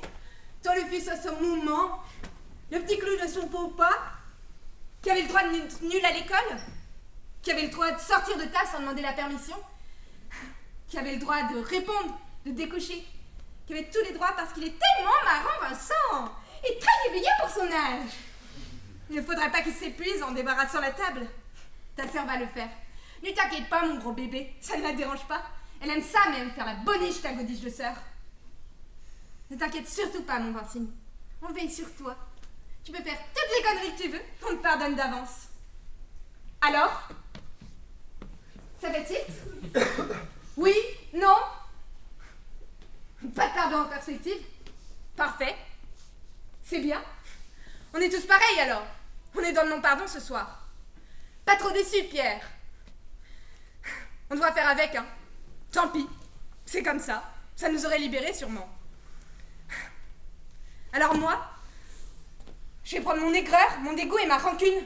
Et toutes les quatre, on va aller se coucher en vous laissant la vaisselle pour une fois. Pierre, tu es dans le salon et tu restes. Si les enfants pleurent, c'est pour toi. Moi, je vais avaler une boîte de Temesta et dormir pendant 2 jours. Allez tous vous faire foutre et bonne nuit. J'espère que t'es fier de toi. C'est bon, Vincent, on n'en rajoute pas. Je vais rentrer. T'es sûr que ça va aller? Oui, oui. Je vais te raccompagner. Quoi? Je prends la voiture, tu prendras un taxi. Anna, si tu franchis Si cette je porte... franchis cette porte, tu feras quoi? Tu me taperas dessus comme sur ton pote? Ah, ce soir quand tu seras calme, sinon c'est pas la peine.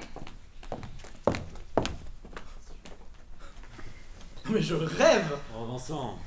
Putain. Et dire que j'ai fait exprès de perdre au poker pour lui filer un peu de thunes. Je crois que je ferais mieux d'aller voir Babou. Tu veux rester un peu? T'embête pas, je vais prendre un hôtel. Oh, sois pas idiot, reste. Bon, je vais voir Babou et je reviens. Merci. Mais pour une nuit seulement alors, hein? Ouais, essaye de dormir quand même. Allez, bonne nuit Sancho. Bonne nuit Don Quichotte.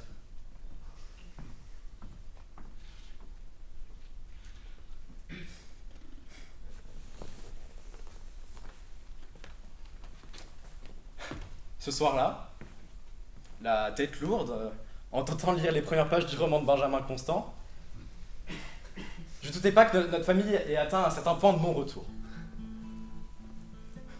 Pourtant, la vie a repris son cours et quand 4 mois plus tard, Anna a perdu les os, au cours d'un conseil d'administration crucial, en présence des fameux Coréens, bah aussi bien Babou, Pierre, maman que Claude, se sont précipités à la clinique pour faire la rencontre de notre enfant. Bon, on dira jamais assez qu'une échographie, c'est affaire d'interprétation, et que parfois, c'est comme ça, un petit doigt peut passer pour un pénis, et qu'après, tout s'enchaîne inexorablement. En effet, après 12 heures de combat acharné sous péridurale, Anna Caravati, mit au monde, sous les yeux ébahis de son compagnon ému aux larmes, malgré le bonnet complètement ridicule dont on l'avait affublé. Une magnifique petite fille. Bon, passé la stupéfaction, passé la bordée d'injures sur l'incompétence de l'assistance publique, c'est tout au bonheur de tenir dans nos bras ce petit être tout neuf qu'on s'est rendu compte qu'on n'avait plus de putain de prénom. C'est con. Yana, on était essorés, pris de court comme jamais, et elle a eu l'idée. La bonne idée. C'est celle qu'il fallait avoir, vraiment. Quoi, c'est vraiment une femme formidable.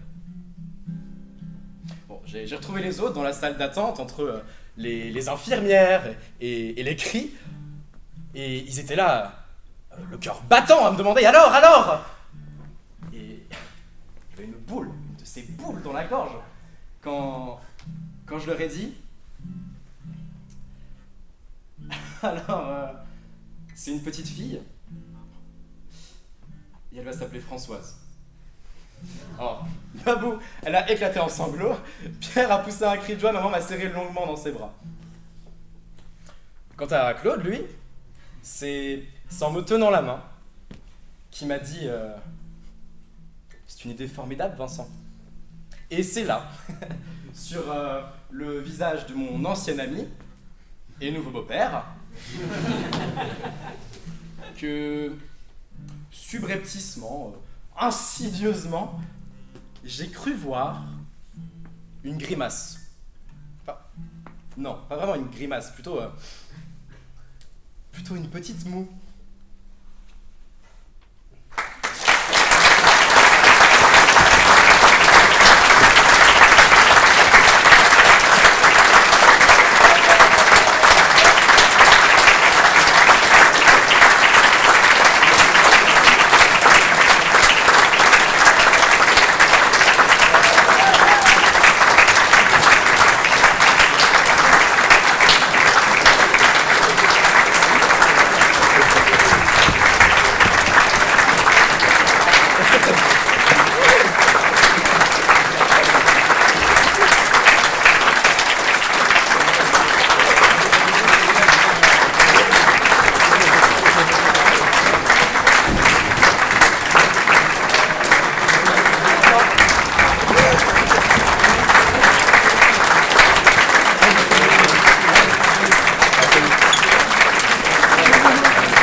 Merci beaucoup. J'espère que vous avez apprécié cette seconde pièce. Bah, vous pouvez boire. Hein. Bon. C'est pas du vrai. Si, c'est du vrai. Si, on a fait une blague, c'est du vrai. Donc, je vais faire des petits remerciements.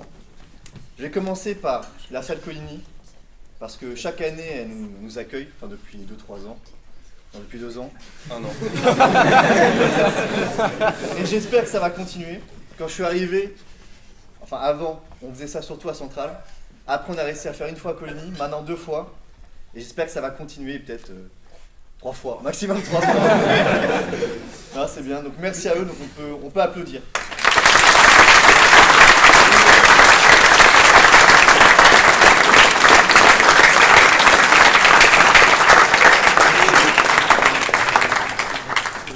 Ensuite, merci, alors je l'ai oublié la semaine dernière, je vais le faire maintenant, pour pas oublier.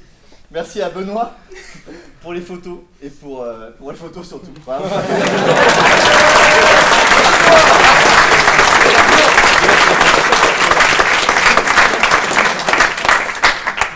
Ensuite, alors, sujet sensible, merci au BDE, même si on a eu quelques petits problèmes cette année, ils nous, quand même, l'année dernière en tout cas, et d'autres années, ils nous soutiennent. Et voilà, on se donne rendez-vous pour le prochain CA.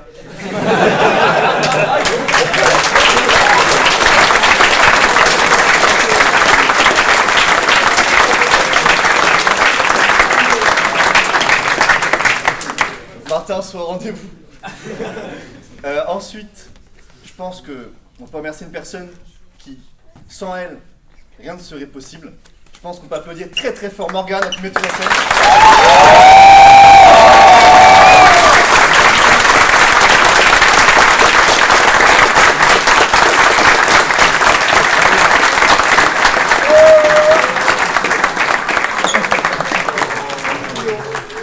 Voilà, Saint-Valentin, c'était il y a 2 jours. Donc voilà. On peut ensuite remercier, je pense, tous les comédiens qui, voilà, se travaillent d'arrache-pied, arrivent à peu près à l'heure, apprennent à peu près leur texte, mais qui font quand même beaucoup d'efforts et je pense que vous avez pu le voir ce soir, donc on peut les applaudir.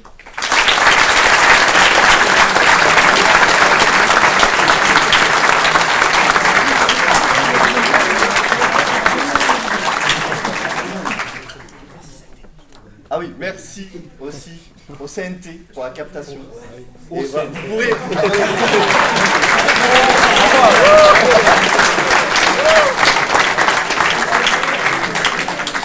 On a une chaîne YouTube, donc si vous voulez, vous pouvez voir la pièce. Merci au FA.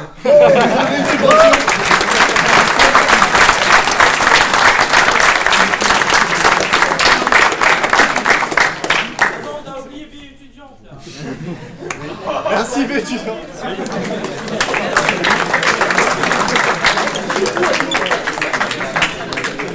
Et enfin, j'aimerais dire que pour moi, ça va être sûrement la dernière pièce que je joue, puisque voilà, on part en DD, Inch'Allah. Donc, et j'ai adoré, je suis là depuis mon œil 1, et j'ai fait 3 spectacles et ça a été à chaque fois génial. Et vraiment, ce club, c'était vraiment une vraie famille.